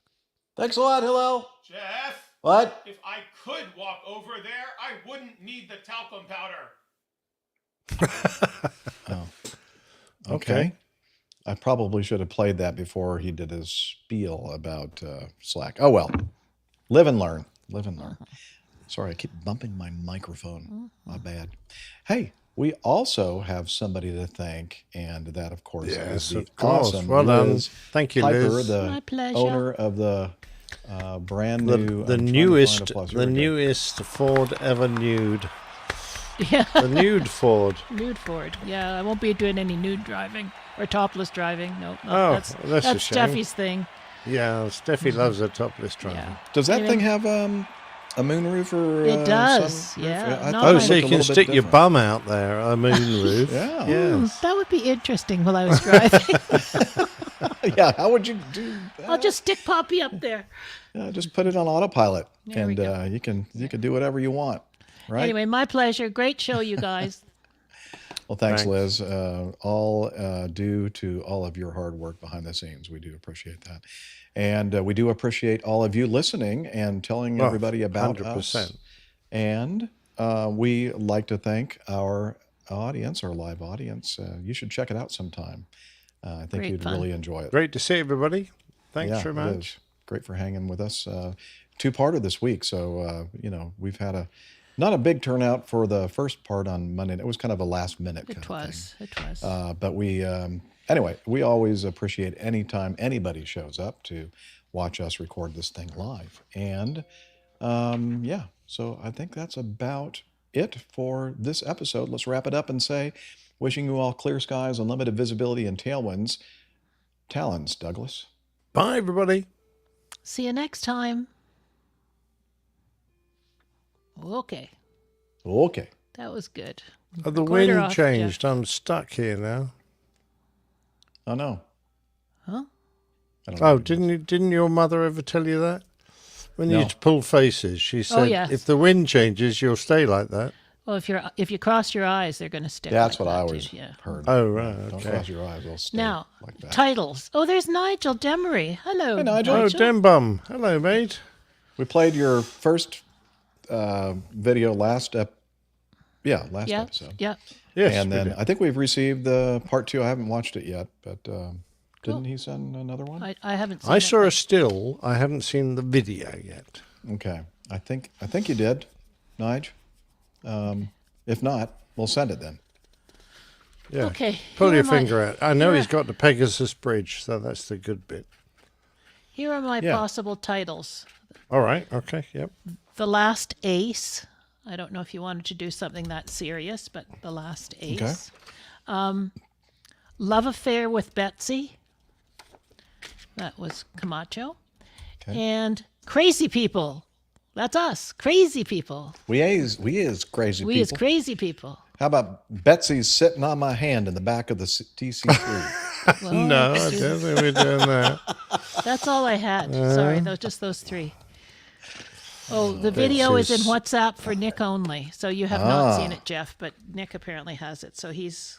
No, I tried to click on it. It is not a video you sent me. You sent me a still. So I did my best, but it wasn't playing. You're not holding your mouth right when you're clicking it. That must be it. Can you work with those, do you think, Nick? Something there? I don't know. I'm too drunk. Okay. All right. I'll tell you He's not going to tomorrow. remember any of this Revisit in the tomorrow. morning. What was, I got the first 2. What was the last one?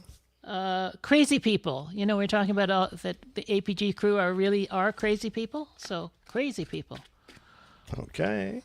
Oh, sorry, we didn't cover all that many things, so I couldn't really.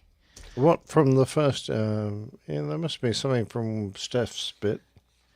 Let me think a minute. Well, Deanna was her Deanna's skydiving, first skydive. jumping out of a perfectly good airplane, of course. Yeah, Deanna Tickle did her first skydive. There was a de Havilland that on floats that got into trouble. Dinged a wing, landing in the Maldives. And then what was the last one we did? Oh, there was something. There was an accident report about skydiving too. That there really was. There's a skydiving theme there. If you want to do anything about skydiving, you could make something up. Okay. No, well, without the references, it's a bit hard. Yeah. Or you could go back and listen to it. Yeah. I could, couldn't I? Oh, there's a good one from Nigel. Yeah. Betsy makes 80. Betsy turns 80. Betsy makes 80. Yeah. Okay. That's a good one, Nigel. Thank you. Yeah. Black Sheep does make Nick drunk. I know, you spotted. No, I'm on Goblin now. I've had my Black Sheep. does make Nick drunk. Yes. I think Nigel might be drunk. I was just going to say what's Yeah, I Nick think drinking. he is. Yeah. Nigel drinking, I mean. We seem to have morphed into one name. Anyway, thanks everybody for being with us. We'll see Yes, you thank you next so much. week. Yep. Bye. Bye. Have a great Memorial All Day the best. weekend for those Welcome of you home, here in the Nige. US. Assuming you're home.